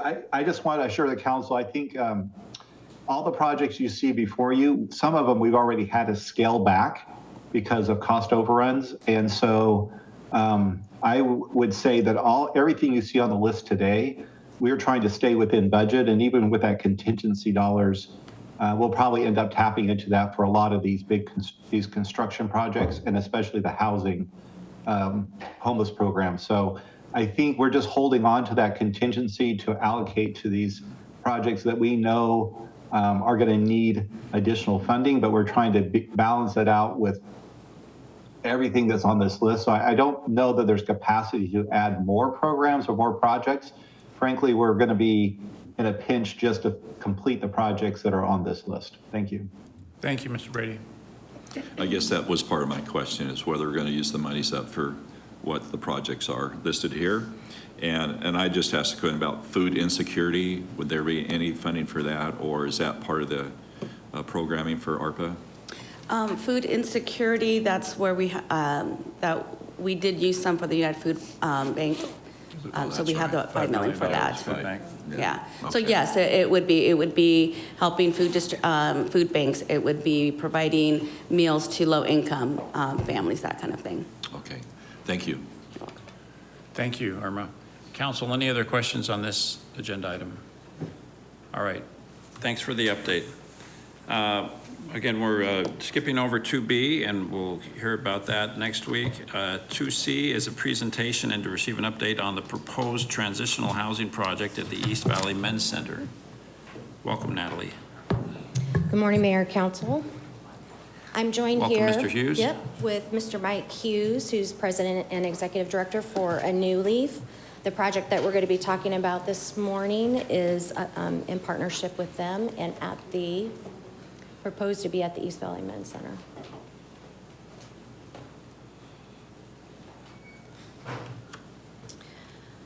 So transitional housing, there's a lot of terms that we use in the homeless world, and so I wanted to at least start with, what is that? We always look to our housing path to recovery, and in that middle section, that is really the transitional housing place. We see that there are people that have been evicted and they are very eager to not be homeless. And so they are ready to move forward, but sometimes they need transitional housing to, find new rent assistance, find a new place to live, or get in touch with a voucher that they could use. So we see this as a place that can meet in the middle. It's also for people who, go through the process. They start in emergency housing and they start to stabilize and they go to one of our more traditional shelters like the East Valley Men's Center. And they continue to stabilize and they show that they are successful. And sometimes they just need more time to just continue to have wraparound services while they're shopping and continue to move until they get into affordable. So that is what transitional housing is, and it for Mesa right now is really our gap. We need more of this. So the proposal that we've been working with a New Leaf is transitional housing on the East Valley Men's Center campus. So some of the men who graduate from the existing facility could then transfer into this transitional housing right on the campus, still have services provided to them. We're also talking about adding an outdoor ramada and some open space for all of the clients that are there. It's approximately a 2-year process to design and construct it. However, we have heard that other cities in the region are finding creative ways to cut back on time and effort, so we are working on that because I heard at the last meeting that was frustrating to some of the city council members, so we're working on that. We like this proposal because one of the things that we want to do with the ARPA dollars is make sure that we're creating sustainable programming and legacy programming and using it for capital, and this project does that, and it would make sure that it is here in Mesa and available for clients for up to 100 years. It's estimated to cost about $8 million. It's going to include a community resource center as well. The community resource center is really to have, more services, but again, on-site and only for the clients that are there. So there will be no walk-ups or anything like that. The other thing that a New Leaf has done, and it's based on, ongoing community feedback, but also feedback directly from mayor and city council members, is they have now shifted to keep all of their clients on site all day long. Previously, around 9 o'clock in the morning, all of them were released and they were out in the community sometimes, and neighbors were concerned about that. So unless they're going to work or they're being taken off site for other services in the region, they'll stay there and they'll have services on site and a place to be and things to be doing to help them in their recovery and their stabilization.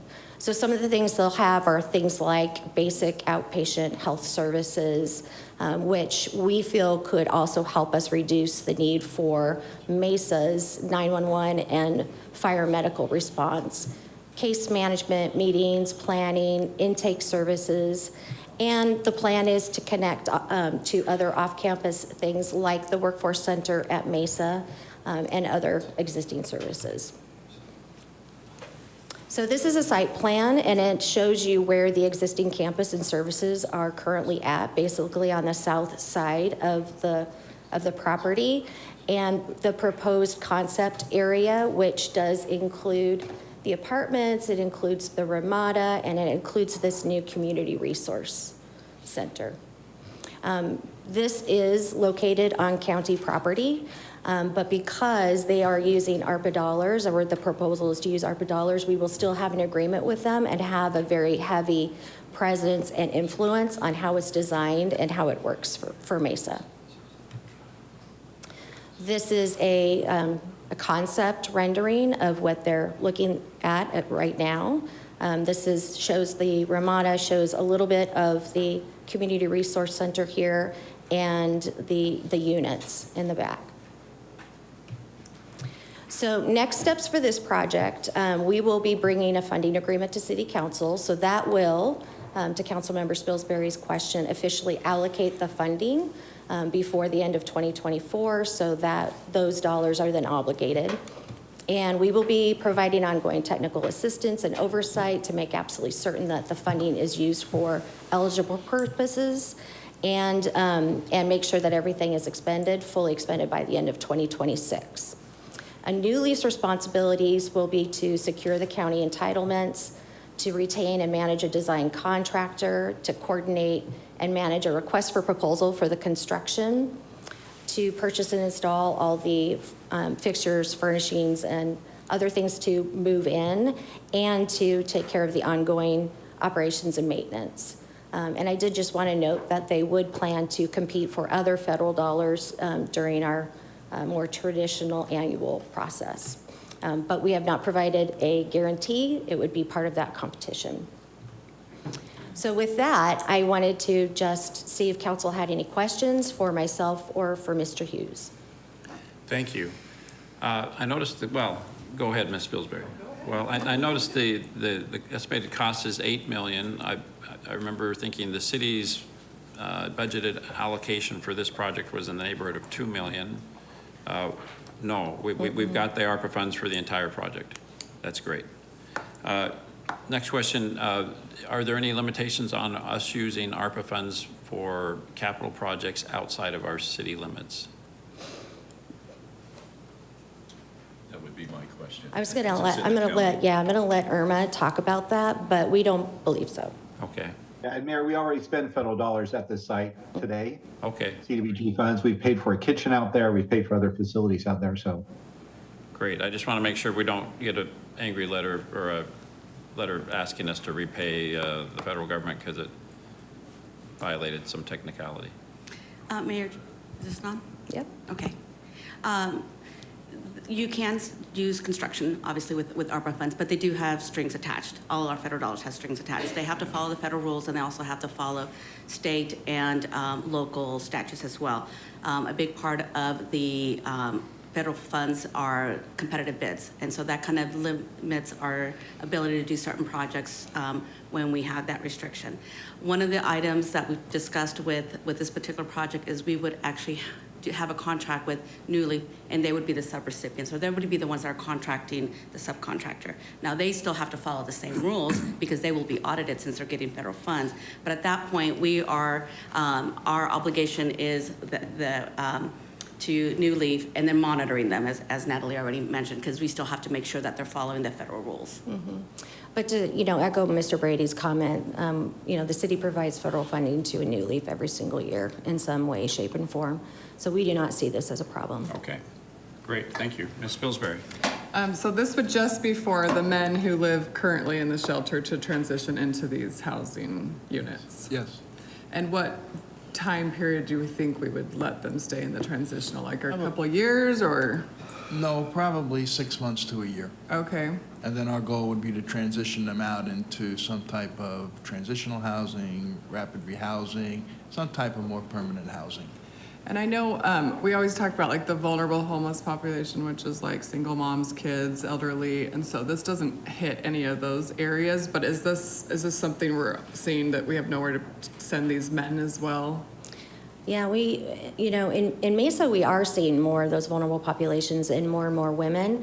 However, men still are the largest audience when you're talking about homeless. So we believe this is needed. We did earlier come forward and get council's approval for another transitional housing that we did as a temporary time period at the Helaman House, which is near University and Stapley. Okay. And so we are using that for this type of a use right now, and it is working well. Okay. But the other thing I wanted to mention is that we plan to issue a request for proposal sometime this summer, and we'll be looking for another transitional housing project. And then it will be open to other types of target audiences that we know that we're serving. Okay, and then I know there's a community resource center in Ramada, so the cost isn't just the 30 units, but if you divide 8 million by 30, it's like 266,000, which seems like a lot of money for 300 square feet. So is that just what it costs? Is there a way to do it cheaper, like the container housing? Or, I mean, that seems like so much money for 300 square feet. And that's a fair question, Mayor, Councilmember Spilsbury. We actually pushed New Leaf to do a lot of research about the different alternatives that are out there because we've been hearing about them. And so they did do that research and they came and met with us and we landed where we are today. But I'll let Mike talk about their process. I think it's important to know that it's really not just related to the square foot of each unit. It's related to the infrastructure. It's related to all of the piping, the water, all the things that have to be set up for the units to be placed on site, to be built. So it's not a situation where it's strictly so much per square feet. It's a lot of other dollars that have to be put in place. And transitional housing would imply that there's like a kitchen net or something in each one, and bathroom facilities and like, so you don't have any communal. That's correct. Yeah, okay. All right, it just seems like so much money. Yeah. And when we're not hitting like our most vulnerable homeless population, it's hard to spend this much. And it's a county, so then why isn't the county chipping in on, I mean, just, I don't know, I'm struggling with a little bit of that. And the county is helping the city of Mesa, and they are providing $4 million. We have just chosen to put that towards the hotel because that is quicker and can get those funds expended for them. Okay. Okay. So thank you to the county. I know we also got $1 million recently from the state. Correct. So there are some additional funding sources coming. Mr. Heredia.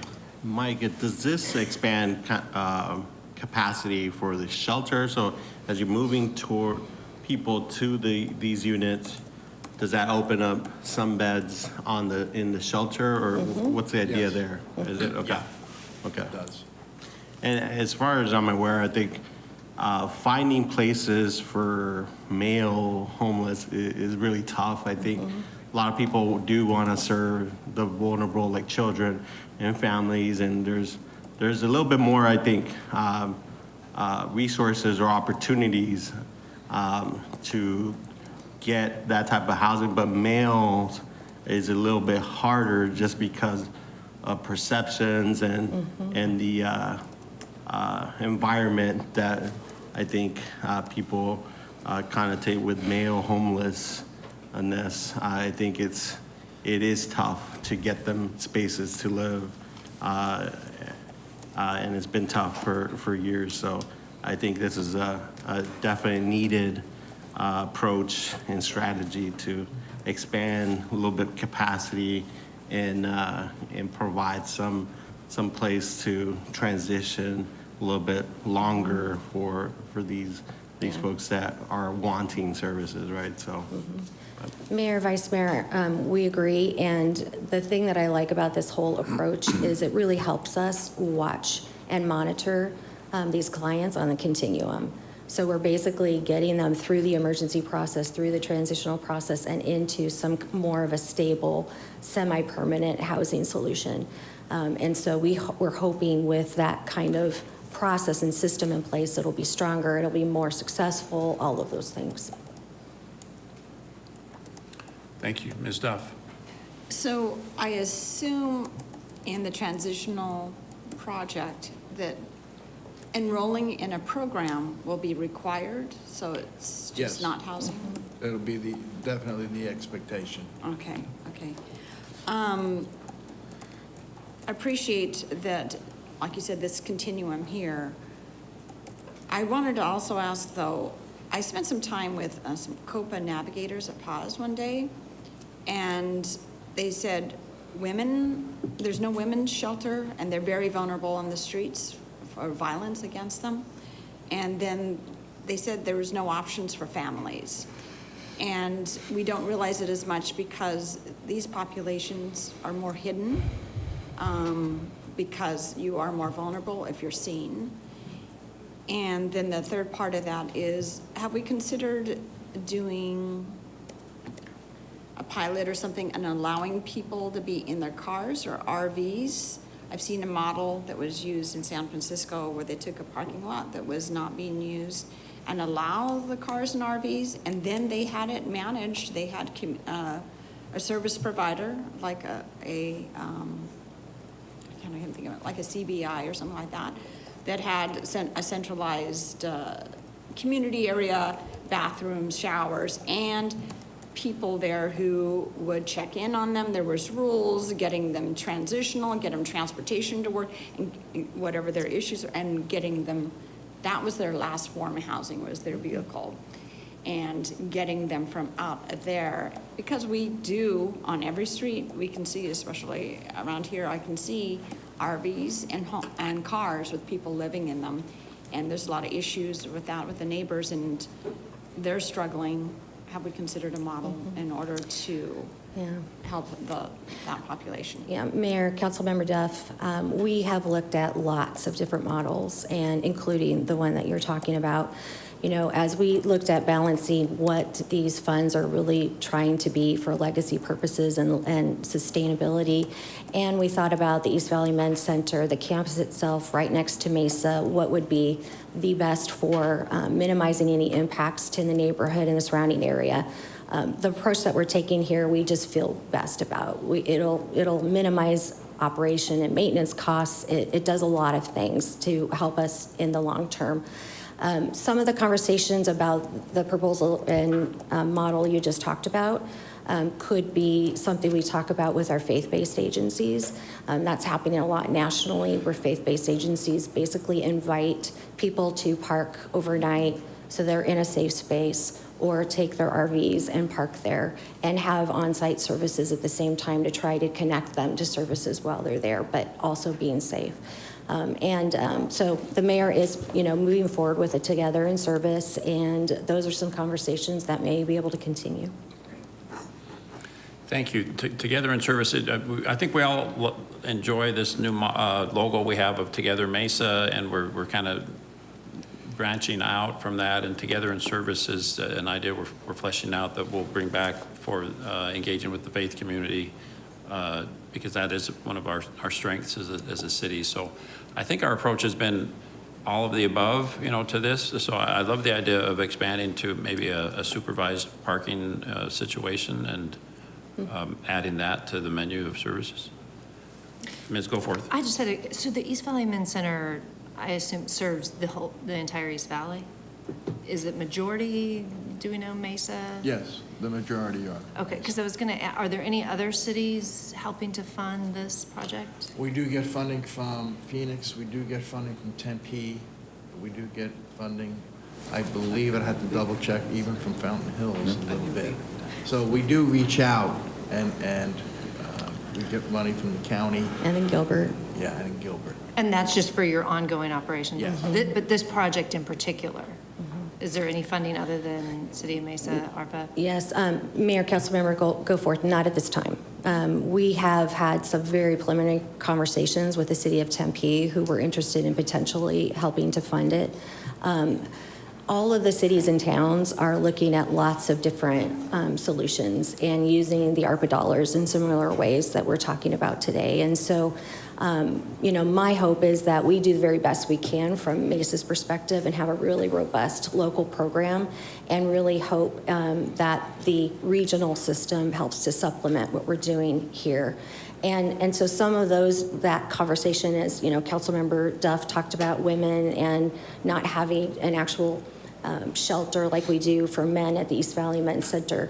That is a conversation that is also happening regionally, in addition to already having domestic violence shelters, which predominantly is for women. So to answer your question, no, right now we have the funding, we have the ability to do this. It is a regional facility, and there are other people who come to the East Valley Men's Center for assistance. We have a great partnership with A New Leaf, and by far what we want to make sure is most of the investment and service there benefits Mesa. Mm-hmm. Yeah. So, and just to reiterate, this is ARPA dollars for the capital project, the building. So what is your plan for the ongoing funding of the new facility?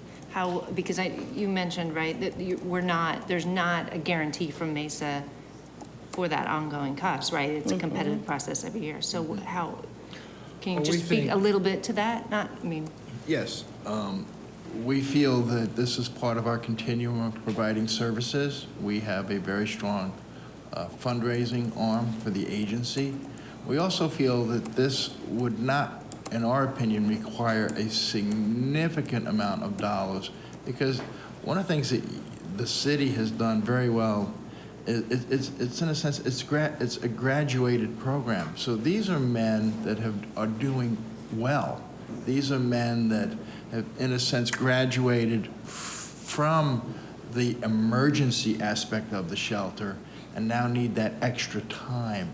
And so we don't think it would take a tremendous amount of dollars to be able to provide the ongoing services for them.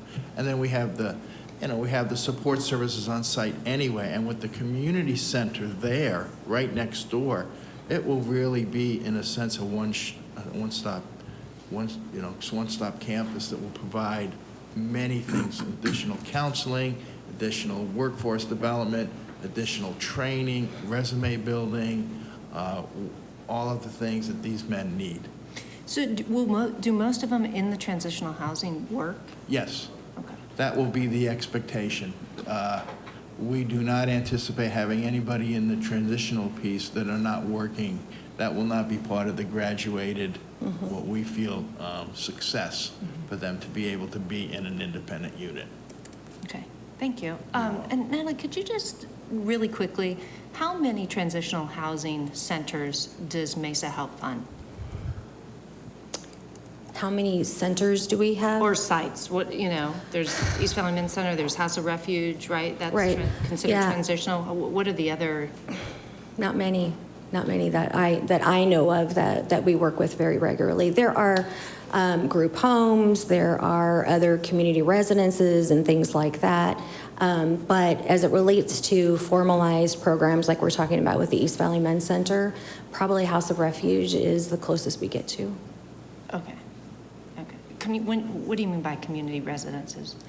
Those are more like the group homes and the sober living homes and things like that. Okay, thank you. I think that's a great point, Ms. Goforth, is we have a good strategic plan, our pathway, housing pathway to recovery, but we've always said, this is the plan, but there's a big hole right here in the transitional housing. We don't have this yet. So that we targeted, the ARPA dollars to saying, oh, good, we can now have this legacy impact of actually, having assets that align with the plan. So it's not a big hole where that's the plan, but there's actually nothing there. So, and I appreciate the great discussion we've had. One thing I was reminded of just a day or two ago is on our project Off the Streets. That's a lot of families. That's a lot of women and children. 4 out of 5 of the people that are in the Off the Streets program are women and children and seniors.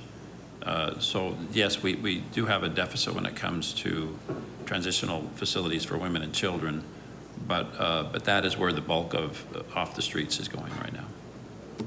Mayor. Yes, Mr. Freeman. Thank you, Natalie and Mike. Just some observations and comments. I know this is County Island and District 1 is the next door neighbor to this. And even though I would rather, have the other municipalities participate in the funding process because they are contributing, to New Leaf and they're not all homeless there, as we know. There's other metrics that the men go there other than being homeless, correct? Well, like sex offenders and things, individuals like that are housed there? Yes. And what other criteria are there other than being homeless? That's actually the main one. The main one? Yes. Yeah. And I know you're going to be building in the county, and county standards different from Mesa standards. So architecturally, you want to build something that you're proud of. Yes. And I drive by there probably every other day, if not every day. And sometimes I'm taken back, and I've shared with this before, the primary building looks like junk.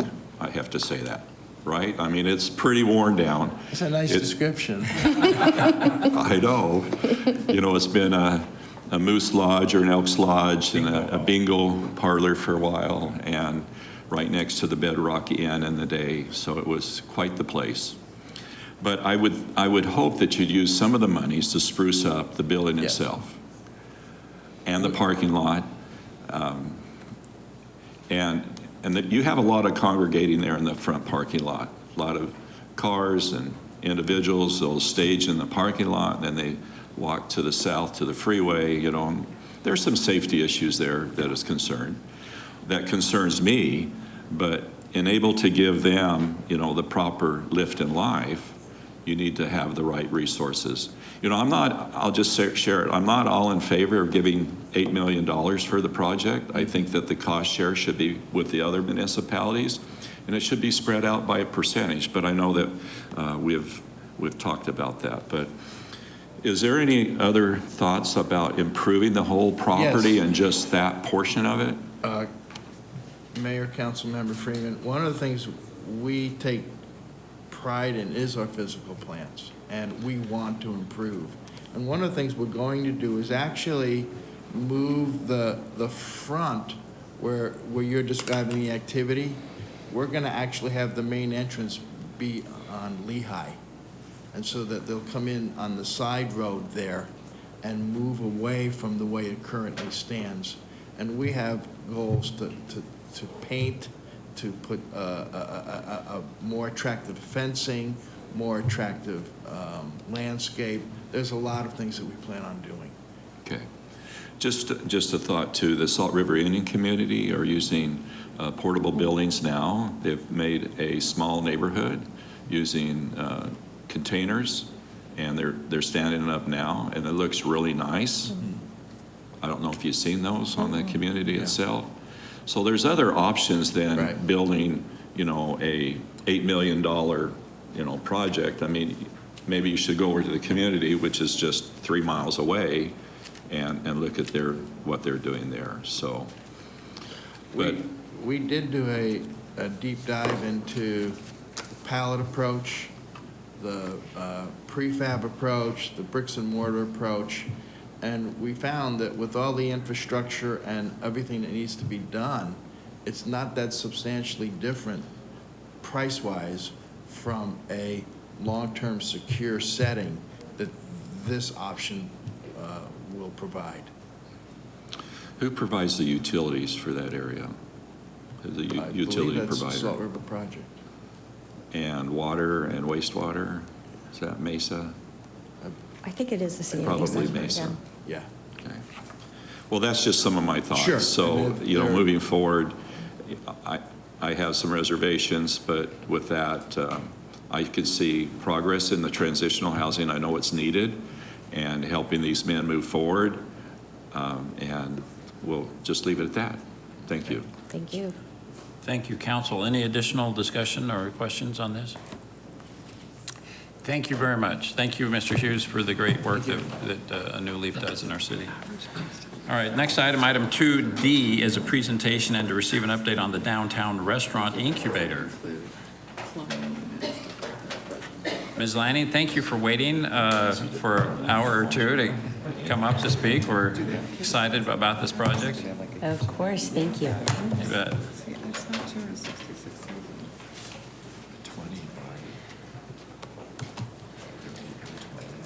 Morning, Mayor and Council.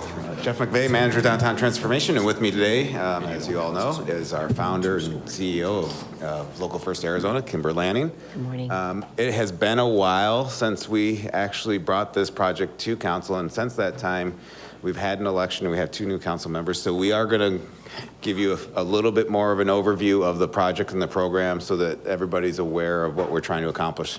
And so with that, I'm going to hand it over to Kimber to talk about what we're trying to create with our restaurant and food business incubator.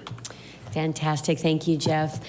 Mayor Giles, members of the council, it's truly an honor to be here with you. I'd like to just open by saying we have a long-standing relationship with the city of Mesa that we're very proud of, and it's an honor to continue to find creative ways to support our small businesses together. We very much view our partnership as a priority, and I thank you for the opportunity. For those of you that weren't here the last time we were here, it's a pleasure to be here in front of you.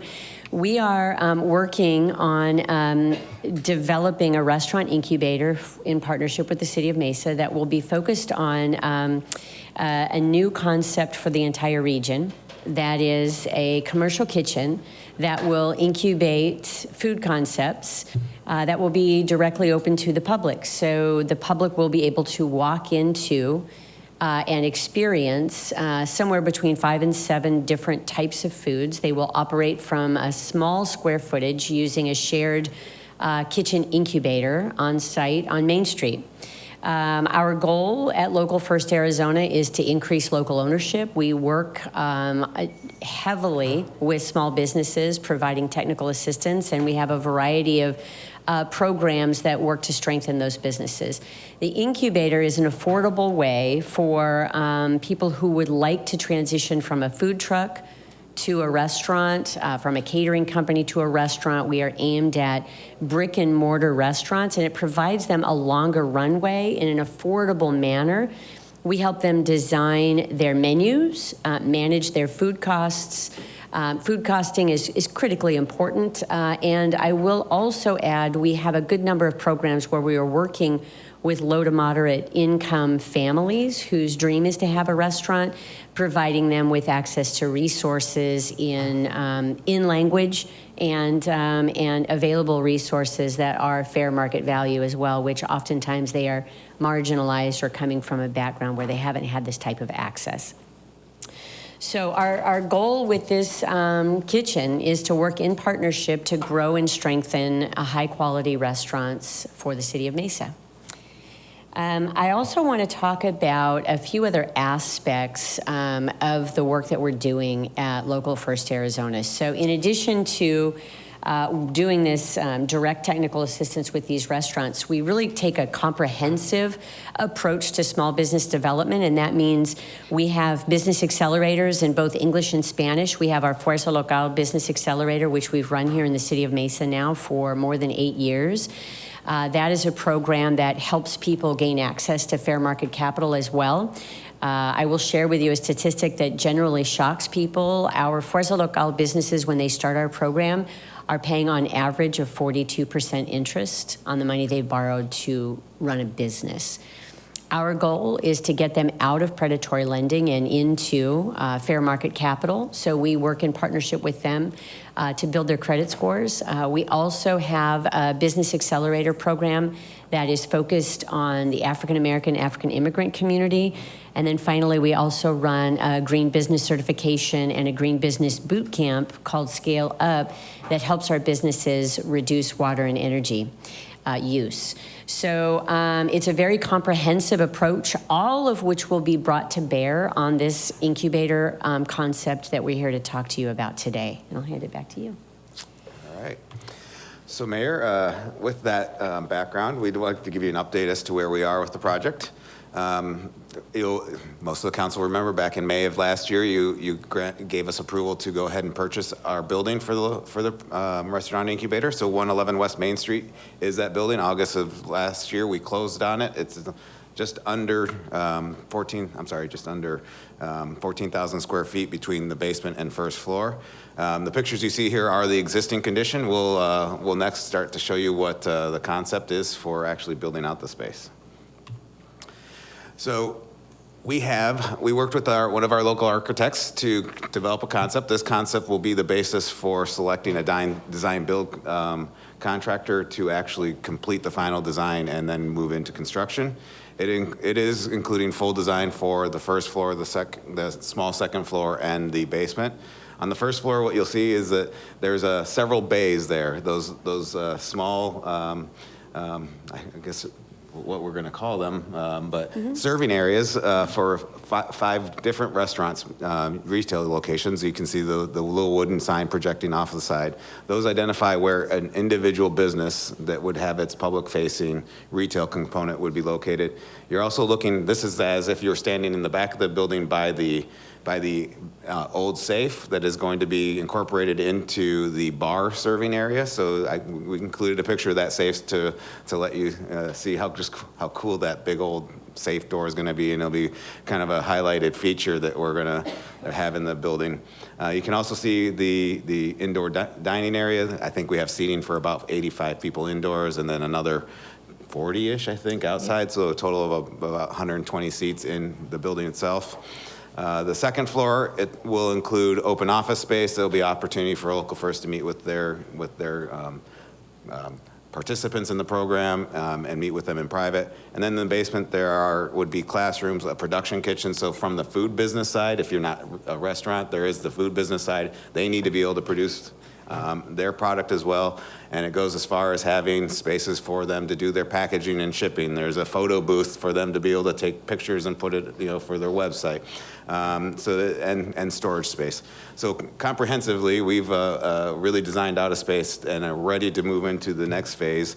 Again, another image taking a look from the front of the building, looking back towards that bar area now, so you're standing in the main dining facility.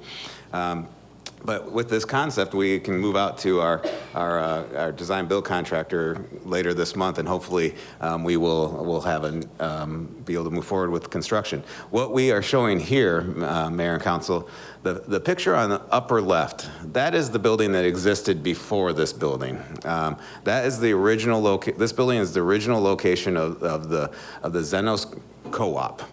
So if you go see the building now, there is a plaque on there that highlights that location. Now that building was removed quite a while ago, and as you look across the top to the right, you can see the building that is existing today. So the bottom right-hand corner is existing condition, but in the past it was a grocery store. It was the second location of the Bayless grocery store, which one of my staff who has lived here long enough knows that was the start of the AJ's. And then it became Wright's Supermarket, that you see at the top right. And after it was a grocery store, it became a bank for quite a while. Western Savings was the one in the bottom left. And now you can see that facade with the copper, that was also part of Western Savings, one of its remakes. We wanted to show you all of these before we move in and show you the exterior concept, because we're trying to incorporate various elements of the architecture through the years to come up with something that is almost a hybrid of what it's been over the time, and also to kind of play off of the copper that's there today. We have it right now, we kind of have a placeholder name of the Zenos Food Hall. That will be something that we'll continue to talk about. And Mayor, you can correct me if it's Zenos or Zenos. I know I get it wrong each time. Zenos, all right. Zenos. I know I get it wrong every time, so thank you. And I will add that, from a dining perspective, you will walk into this space and you will have a variety of different types of foods to choose from, which is wonderful for families. It's wonderful for friends that are meeting for lunch, that sort of thing. Our aim is to get two what I would call well-known concepts or familiar concepts, and the other three will be rotating new concepts that will be trying out their menus. We believe that this mix will do an excellent job of attracting a variety of folks in at different times of the day. To Councilmember Spilsbury's point previously, we initially asked for and council allocated $3 million from the ARPA funding towards this project. With the property acquisition of $1.6 million, we are already at a point in which it'll be difficult to build this project out. So we are requesting an additional $3.5 million of ARPA funding to come with a total budget right now of $6.5 million. That will allow us to go out and work with our design build contractor to do final design and appropriately design within that budget. And hopefully we'll be able to build out the entire space, but if not, we'll be coming back to council and talking about phasing options as an alternative. Our next steps are, we currently have the solicitation for the design build contractor on the street. We have responses due by the middle of July. Once we have those responses, we will work quickly to get somebody under contract and move forward with final design and construction. We have essentially completed negotiations with Kimber and her team on the lease for the space. So once we have our design build contract, or I'm sorry, our GMP for that first phase of construction, we'll bring that lease agreement to council as well so that we can have those going forward together. We think, I imagine that we will be at least 6 to 9 months in design before we will be able to move on to construction. And then with that, we're happy to take any questions. Thank you, Ms. Spilsbury. Where on the picture, when it says the second floor has public seating, why am I not seeing a second floor, and where would it be? I'm sorry. I lumped in the patio space under the second floor. It's okay. public outdoor like, seating.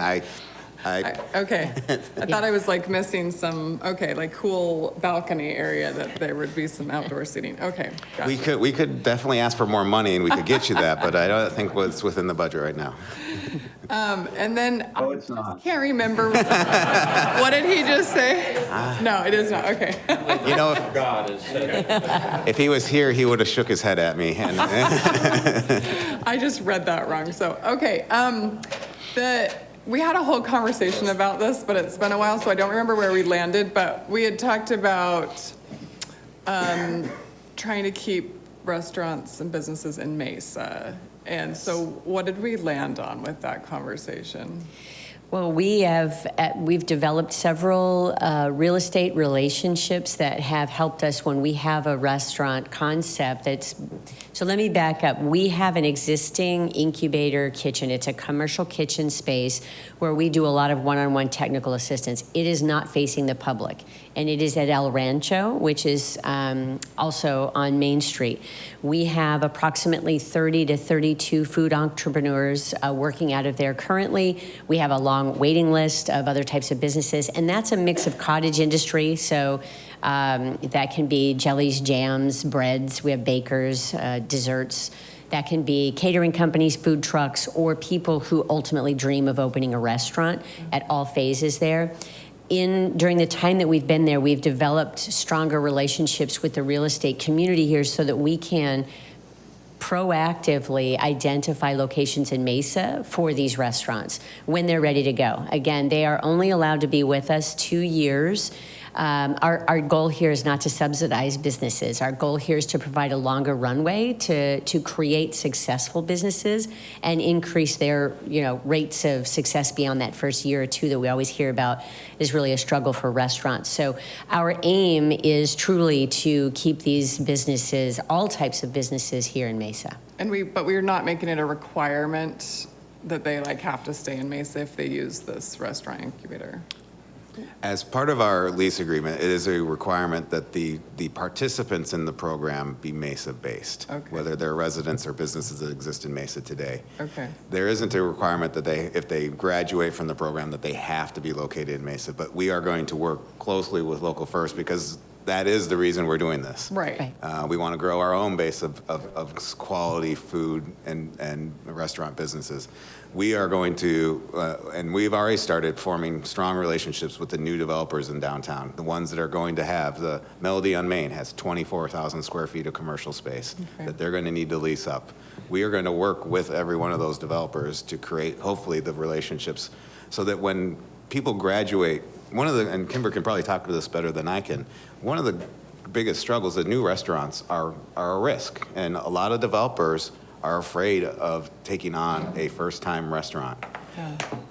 We can build the relationships, let them know what these businesses are learning through the restaurant incubator program so that when they do graduate, we can definitely sell them as a less risky opportunity for these new developments and hopefully be able to make those connections. If not in downtown, we'll work with our economic development team and we'll be looking across the city for opportunities. Because hopefully they've built up a clientele that wants their food that would follow them wherever they are, right? Well, I imagine all of us are going to be that clientele. So $6.5 million plus the 1.6 we spent on the actual building. 6.5 in total, including the property acquisition. Okay, that's a good point to make. So, because that's my thing, if we're gonna, the $6.5 million, this is creating another place to eat in downtown, which is exciting, but also the whole point is to create these incredible businesses, and we want to keep them in Mesa, and I would feel better about spending $6.5 million if we knew we could, we're using that to help our city, and not that they're gonna go to Tempe or Gilbert or something. So, and then just one other question, is that current restaurant incubator going to stay open? Yes, it will. Do you have that much need? Yeah, the current is a commercial kitchen space. It really is not a restaurant incubator. Oh, okay. It is a commercial kitchen space helping a wide variety of food businesses strengthen and deepen their revenue. Okay. This is the first time we'll be focused specifically on a restaurant incubator. And again, it's the first time that's public facing where they can truly try it for the first time in an affordable atmosphere to make sure that they have their customer service skills, their everything, portion sizes, all of it down before they actually go and rent space. Okay. So to your question before, council member, I think one thing that's great about having a nonprofit entity interface with those real estate agencies is not only that we can be there to say they've already gone through the testing period. While this is their first brick and mortar, we have already given them a solid 2 years of business training. They have already faced the public. And in addition, on the outside chance anyone isn't successful, we're right here to help you fill that space. So what we're hoping is that we can form longstanding relationships so that, to Jeff's point, if they're not an accredited chain restaurant, that they won't get dinged on that when they're looking for space. So we have that stabilizing effect in those conversations and negotiations. Okay, great. I do love this concept. I think it's a great idea. I just wonder, so we're providing the build-out funds, but the ongoing cost is self-sustaining. They pay, I assume, and That's maybe you right. covered this, I'm sorry, I was. No, that's okay. So the more well-known concepts will pay more than the startups, so that there's a little bit of an offset so that the startups don't have to pay a full market rate. There will be funding that comes back in that goes into a special fund that goes for the ongoing maintenance. From a lease perspective, from a business terms perspective, the city will be delivering essentially a turnkey facility. At that time, though, all operations and maintenance costs will be the responsibility of Local First Arizona. There will be a annual lease paid to the city. That annual lease would be then held into a separate account, and that account would be segregated to only be able to use to cover those typical landlord responsibilities. So in a commercial lease, if your roof goes, the landlord's paying for the lease. So we will save the lease revenues into that account for the long-term ongoing maintenance of the building that would be our responsibility as owner. So then, as a long way of saying, our goal is for this to be not a cost to the city after the building is delivered. Great, thank you. Next up. I'm very excited about this project. I certainly see it as a way to keep downtown Mesa uniquely local, which will be a challenge as we go forward and it becomes more expensive to be here. So at least we have this opportunity for local restaurants to still get their start here, which has worked very well for us. Will it be a requirement to go through the boot camp before they become a candidate for leasing a space? Absolutely. We intend to work closely with them on technical assistance, the restaurant boot camp, what other types of offerings they may need in order to qualify to get into this space. So this is really a step in their evolution, and there are prerequisites required. Excellent, excellent. Yeah. Is there any way to integrate this somehow with the Serene House as we develop that, and having opportunities farm to table, maybe having growing produce there that can use, them having pop-ups there for more exposure? 100%. Okay. We love that type of creative thinking and would welcome an opportunity to even work with the growers there on what they're planting, seasonal menu items in response to what's being grown. Great, great. Will there be an alley access point on this restaurant? Yes, this has rear door, rear access. So all the back of house stuff is at the back of the building, and rear access. So deliveries, everything can come in through the rear.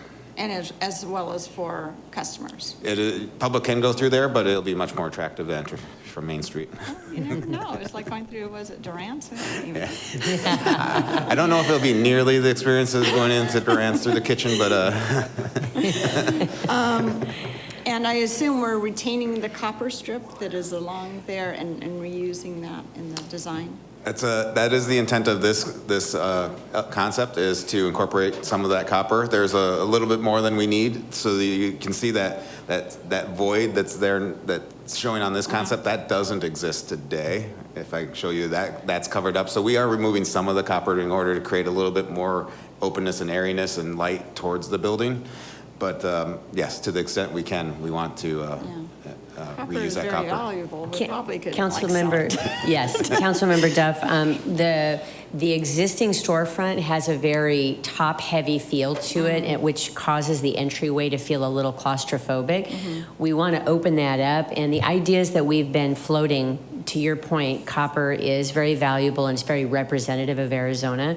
We've been talking about creative uses for that on the interior, including cladding a low pony wall that separates the seating from the concepts and or using it up high inside, but it definitely will not go to waste. Great. I'm really glad to hear that because we are reconstructing this, and this is a way to really have that feel of the historic downtown by using the elements that have been here for many years. It gives that richness of character, so I'm glad that we're reusing as much as we can on there.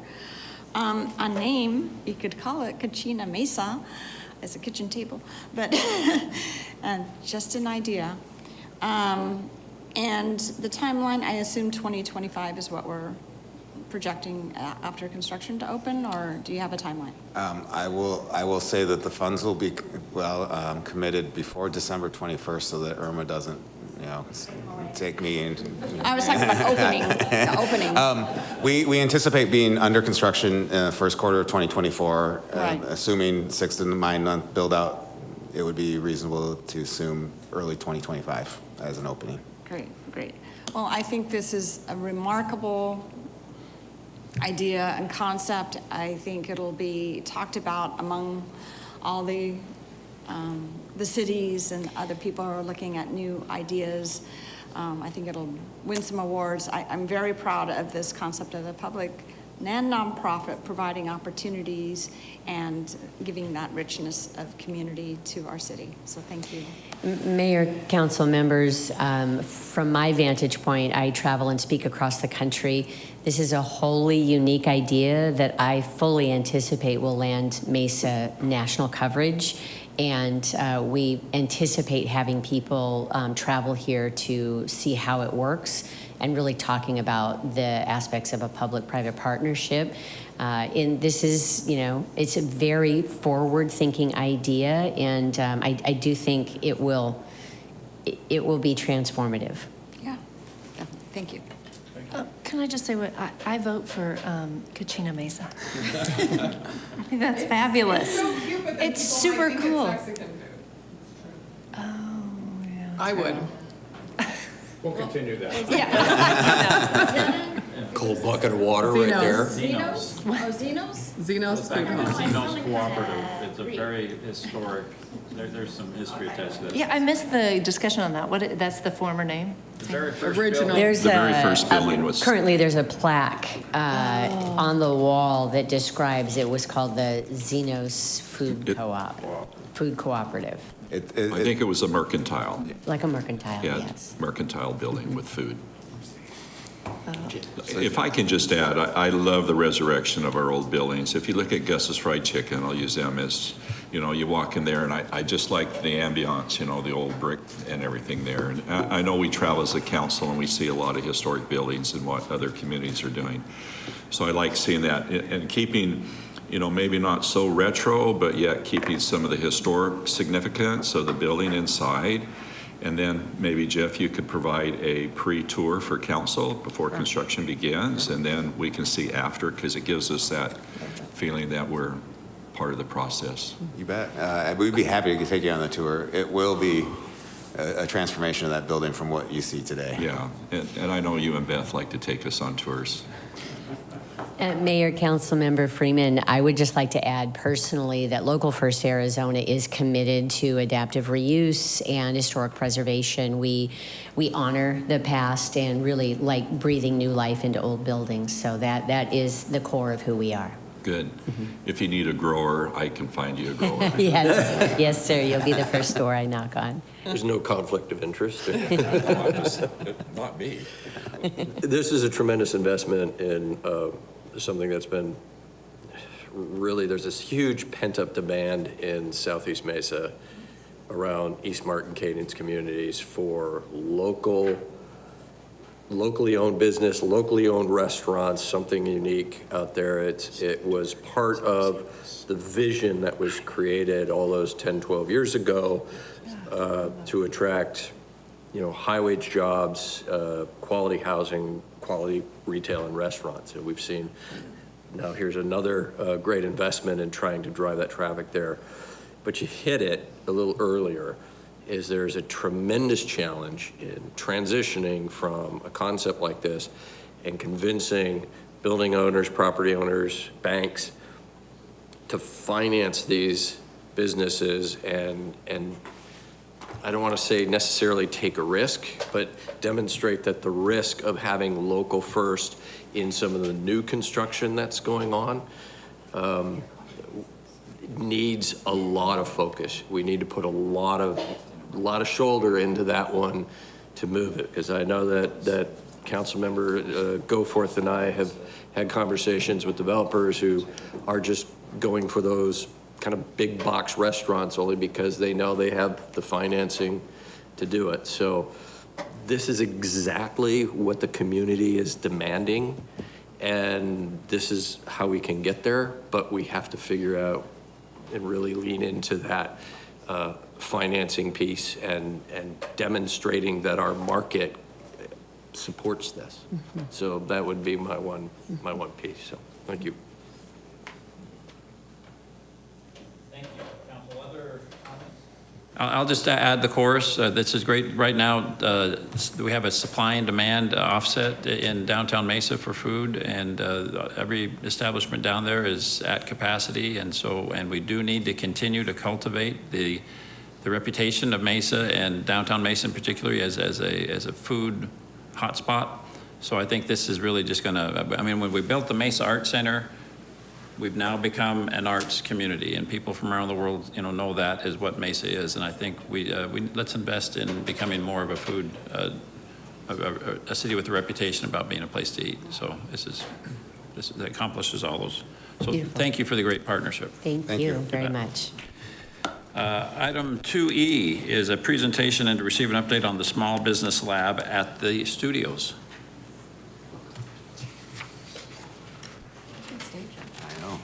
Do you want me to? That's a great photo. I love the floating travertine staircase. It is such a great feature. Good morning. Is it still morning? Mayor and Council. I'm Jay O'Donnell. I'm the Assistant Economic Development Director. It's nice to be with you today. We're going to talk about the Mesa Business Builder at the studios. On our agenda, we are going to just do a brief review of the Mesa Business Builder program overall, and then we'll talk about the studios and what we have planned for assisting our small businesses there. And we'll also briefly review the construction schedule at the end of the presentation. As you are aware, the City of Mesa Office of Economic Development has a long history of providing information and services to help our small businesses and entrepreneurs. But over the last 3 years, we have significantly enhanced our programs and services. The increased support really started a few years ago with Mesa Cares, and at that time, we repackaged all of our services in the Office of Economic Development under a new brand called Mesa Business Builder. So that is the umbrella brand that encompasses several programs, including our Small Business Assistance Program that provides technical assistance to small businesses, and I'll cover a little bit more of that in the next slide. We also have mesabusinessbuilder.com, which is our one-stop shop resource center for small businesses and entrepreneurs. Mesa Hub, which is our online digital platform that offers Mesa businesses access to more than 100 webinars given by subject matter experts. It also provides networking, grants information, and it's really just a great online business community. We have more than 700 participating businesses currently on Mesa Hub, and we add more to that each month on the community. LaunchPoint is the city's business incubator located in the Mesa Center for Higher Education in downtown. We provide office and wet lab and dry lab space for companies starting up and growing. And to date, we have had more than 30 businesses hosted in Launch Point that graduated successfully out of the incubator. And finally, the fifth pillar, which is the reason we're here today, is the studios. Just briefly, I wanted to remind everyone about the Small Business Assistance Program that has been very successful.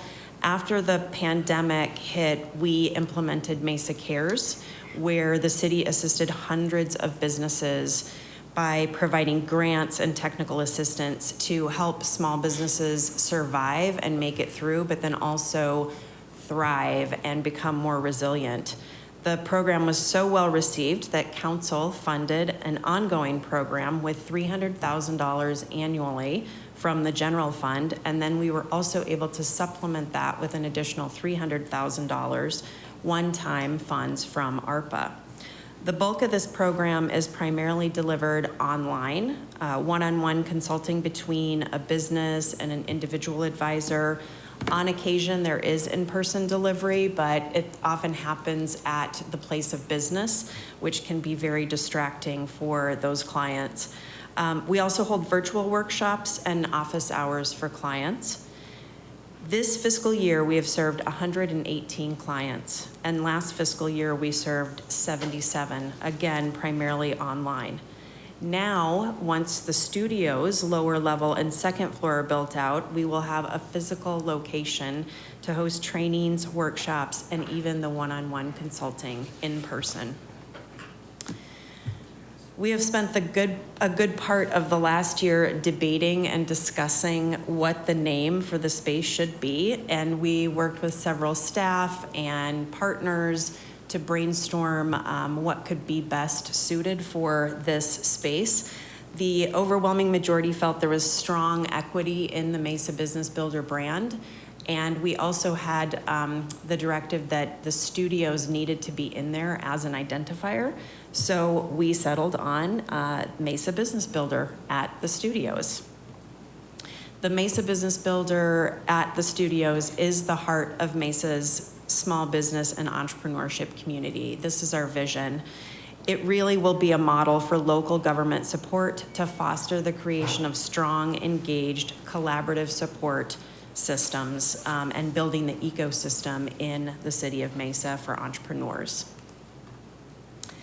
The mission is to provide connectivity to resources and partners for small businesses and entrepreneurs with the goal to improve their core business practices, promoting growth and healthy businesses. MBB at the studios also promotes the adoption of digital development tools. We're going to offer state-of-the-art equipment, spaces for networking, training, and skill building to increase the competency of these business owners, competitiveness, resiliency, and future sustainability of Mesa's entrepreneurial ecosystem. So the bottom line, it really is about training, technology, and talent. Next slide. Many businesses are struggling due to the increase in technology use and their lack of technology skills and how to use the equipment that is available. In this space, we will offer access to free resources, tools, and the technology to modernize business practices for small businesses. We'll provide hands-on assistance with navigating business requirements. And this space and the programming will actually complement and support the Small Business Assistance Program in concert with community partners like ASU, which is on the first floor, and other service providers and city department staff. In fact, the development services folks are already providing support on the ASU floor on a daily basis for businesses who have questions about permitting. We'll also work to increase our outreach to Mesa's underserved communities to increase their awareness of the tools and resources that we have available. Now for the fun part, to look at the designs. This is the design for the second floor, and it really is designed to be a collaborative community space where people can come to get connected to the right resources. The welcome desk is the first thing that you see when you reach the top of the stairs or when you get off the elevator. And we want clients to be welcomed by a person. in the work that we've done over the last 3 years, it is so critical to have that face-to-face, one-on-one service provider and somebody who can really help connect them to the right partners and resources. We'll also have many amenities. The intention is to offer high-tech and high-touch resources. We'll have a computer lab for beginner and intermediate computer classes, and also it'll be accessible to people to come in and use the computers during the day. We'll also have 2 offices for private consulting. If, for example, service providers want to have financial or tax conversations or legal conversations, and then privacy pods for phone calls and interviews so that companies who might be working out of their home and need a place for private interviews, they can come here and make phone calls. The lower level, we really envision as the digital development zone with a podcast studio that also supports video production with the green screen, computer editing bays, and a dedicated area for technology like virtual reality and augmented reality so that people can come and learn how to use the technology and then produce their own marketing videos or workforce training videos, which we're seeing a lot more of in terms of orientations being done, troubleshooting, and even workforce training on specific lines of manufacturing. The City of Mesa is fully aware that we cannot do all of this education and training on our own. We don't have the staff nor the capacity to achieve all of this, so we do need partners to help program the space. And we've purposely designed the space to be flexible and to be able to be modified for various functions and needs. We know that in 5 years, technology is going to change. Needs will change for businesses, and this space will be able to accommodate those changes. Partners may have office hours. Financial institutions may offer loan application review and coaching. Chambers and other groups may host business networking and training events. This really is a resource for city departments like planning, like code, so that they can offer workshops and different trainings or workshops for their small business clientele that they're trying to serve. And we also envision workforce development activities for individuals or even specific industries to come together and coexist here so that they can do specific training around small business manufacturing or restaurant customer service or hospitality industry training. In terms of the timeline, we are very excited that today is the day we'll be receiving the bids for construction. Knock on laminate. And then July 10th is the date that we have scheduled to come to City Council with the recommendation, and then we'll be in contract in August. So the procurement will happen, and then the construction is scheduled to start in November with a finish date of July. And if there are any specific questions on construction, I'll have Beth Heunen come up and answer those for you as well. But questions or comments? Thank you, Jay. Council, questions on this? Ms. Duff. Yeah, I do have a desire, and I know I've expressed it before, that on the lower level and looking at this digital spaces, that we create an environment using technology that we can leverage a lot of what's going on in the ASU mix around the digital world and VR, AR, gaming, film, all these different worlds. We have an education facility that we've invested in and has very talented people with great ideas who are going to be taking next steps. And if we were able to build out this this lower level, to have the tools in order for them to take the next steps in development, whether it be a workforce development program or creating their own products or their metaverses and such. This is the way of our world right now, artificial intelligence and all this are already integrated so much, and it's going to even catapult. And besides, we're in the heart of our innovation district. So I encourage that we think about, preparing for the next century rather than just being kind of static in our offerings as we know the world now. I do appreciate the small business support and growing the businesses. I love this mission.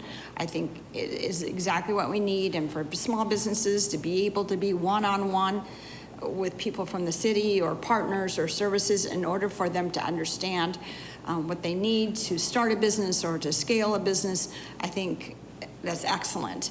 And a lot of that is happening on the second floor.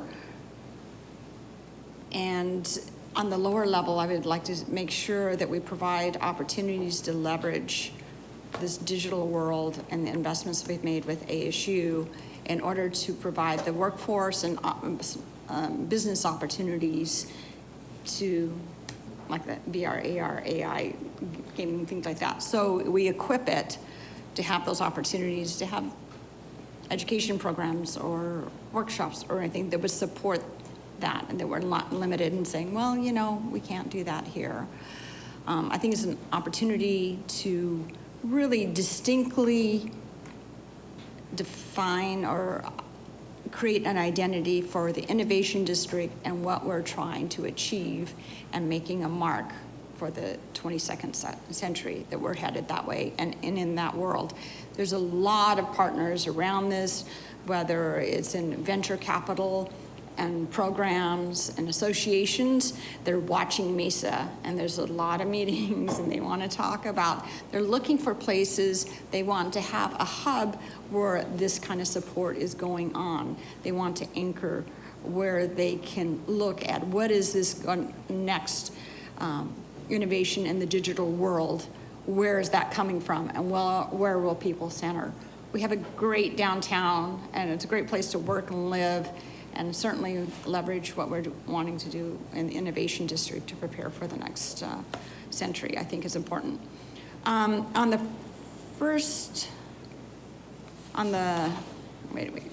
so the lower level, we're talking about the digital space. On the second floor, we're talking about the small business support. Where are we providing for, like, if a banker came in for a day, or we invited various services or partners who are assisting small businesses, is there a place that there is, like, people can come in and talk? I don't know, I just wanted to understand the flow.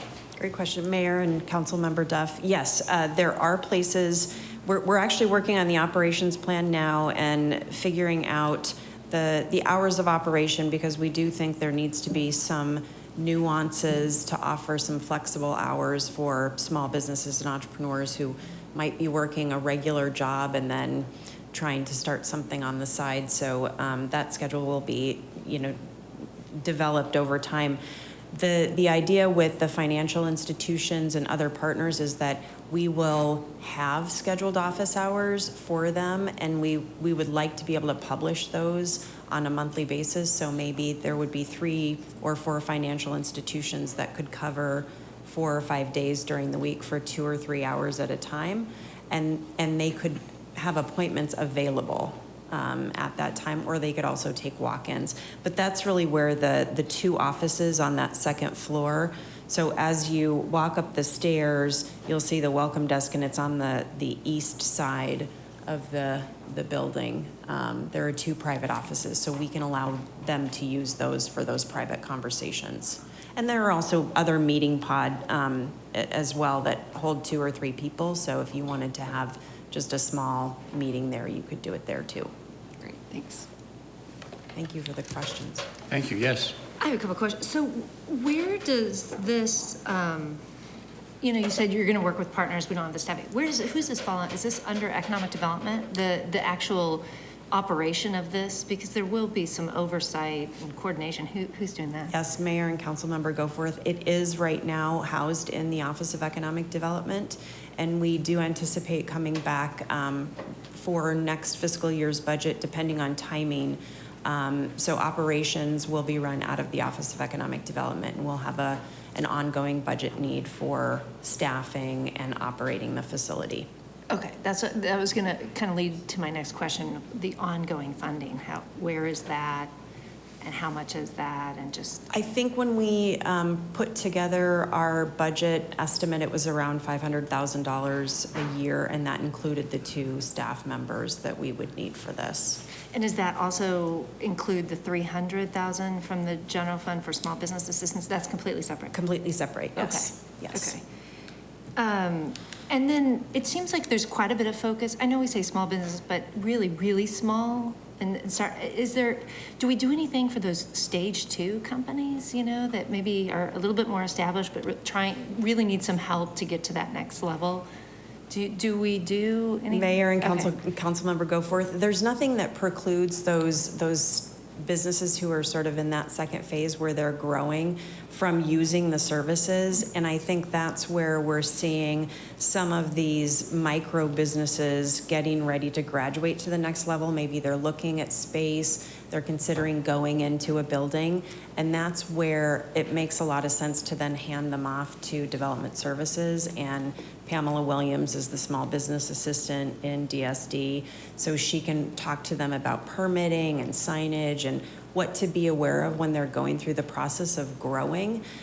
We're actually going to be working with DSD this next fiscal year on a podcast series on what businesses need to know before they grow, because we've run into some instances over the last few years where small businesses have grown out of their garage or a smaller space into a larger space, and it might not be zoned appropriately, but they've already signed the lease, and then they have TIs that they need to do, but they didn't know they needed to get a permit for them. And so there's a lot of education that needs to be done at that micro business level and even at that second stage before they get into space that, just some education that needs to be done. That all sounds great. I'm kind of thinking of even that next, they have employees over $1 million in revenue, that stage 2, that maybe they need some more strategic and data information analytic help to get them. Do we find very much need for that? Is there a demand from Mesa companies to go, maybe broaden their business past Arizona, past the U.S.? I don't know. Yes, Mayor, Council Member Goforth, we do have a couple of different ways that we can help those businesses. We have a business retention and expansion program that we try and get to those businesses before they're ready to do that or as they're ready to do that.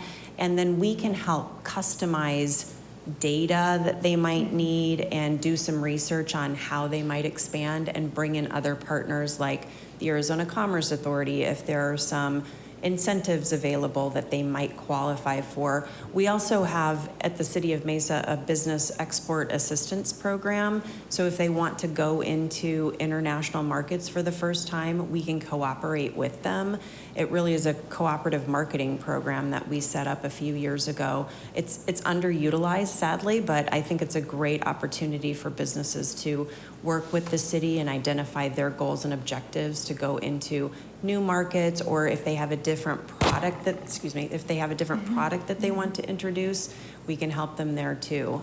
So that really is a funding mechanism that helps them out. But that's not really housed in this. That's sort of a different program that... Correct, It is different. And then Launch Point, I would say, is also that area that it's our incubator for technology companies primarily to go in and then, work in there for 24 to 36 months and then scale. And that's where they're doing a lot of their R&D and prototyping and testing and getting ready to then go into private space and grow from there. And then, of course, that question that you've heard numerous times. So how does this work with Mesa resident? How does that, is this for Mesa businesses, Mesa residents? How does that work? Mayor. I mean, not that we don't care about the region, but we really do want to focus right on our Mesa businesses. So yes, absolutely, Mayor and Council. We really do try and focus our small business assistance program only on Mesa businesses, and we do that by requiring them to have a Mesa business license before we enable any sort of technical assistance. The difference between that and then the studios, the Mesa Business Builder at the studios, that will be more open in concept, and we will be servicing a number of different businesses. The first question isn't going to be, are you a resident of Gilbert or another city? But we want to make sure that they're trying to establish business in Mesa and they want to do business in Mesa. But we provide resources online to a number of different companies that are literally all over the state, all over the country.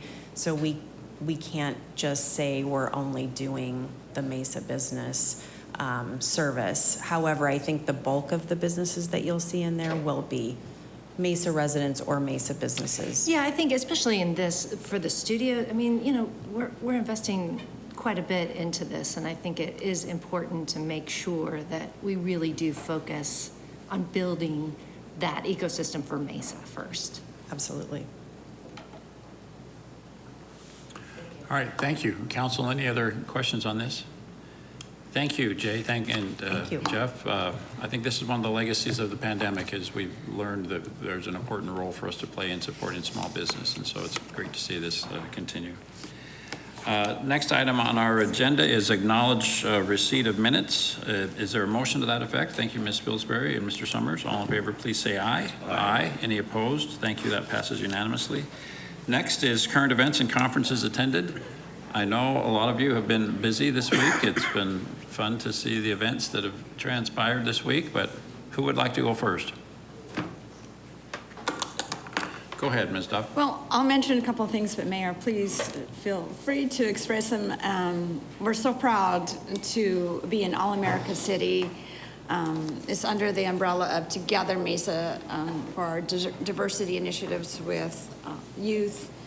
The city presented Project Lit, Hacktivate, Spark, which is sports program activities reuniting communities through our public safety, through the police department, the Mayor's Youth Committee, and our College Promise program. I went to Denver along with other council members, and through the presentation that we made, it made me just so proud and so heartfelt to be in community, and so proud of who we are as a community in Mesa, and knowing that our future is very promising with the youth that went with us and presented under these umbrellas. And then I just want to put a shout out to Cindy Ornstein, our Director of Arts and Culture. She's retiring after 13 years. She oversaw the Mesa Arts Center, the Idea Museum, the Arizona Natural History Museum. Mesa has become renowned for our arts, and it's largely due to the incredible work by Cindy and her team, and she will be missed in our community. And congratulations on the retirement. Amen. Who'd like to go next? Anyone? We have a meeting right now. We do have a meeting. I'll just underline what Ms. Duff said about the All-America City. This is a really big deal. Hundreds of cities competed for this, and we were honored to be among the 20 finalists, and very honored to ultimately receive the award of All-America City. So thank you to everyone, and all of the youth engagement programs that we highlighted, I think really stood out, and Mesa was, I think, an obvious winner in that competition. We did really well. So congratulations to everyone who made that possible. Mr. Butler, can you tell us what our future meetings schedule looks like? Yeah, Mayor, Council, we'll be back here on Monday after Councilmember Summers has spent all weekend reading the development agreement for Gateway East. We'll be back here on Monday at 5:15 for study session. But I do want to note, speaking of Together Mesa, before that, we'll be having at 4 o'clock on Monday the Juneteenth proclamation that the mayor will be issuing, that all of council, of course, is invited to attend right here at the studios at 4 o'clock with the Mesa MLK committee. So it'll be a great day on the 19th to celebrate the Juneteenth holiday, and appreciate council's participation in that at 4 o'clock on Monday afternoon. Great, thank you for that reminder. If there's nothing else, council, is there a motion to adjourn this meeting? Thank you, Ms. Pillsbury and Ms. Duff. All in favor, please say aye. Aye. Thank you. We are adjourned.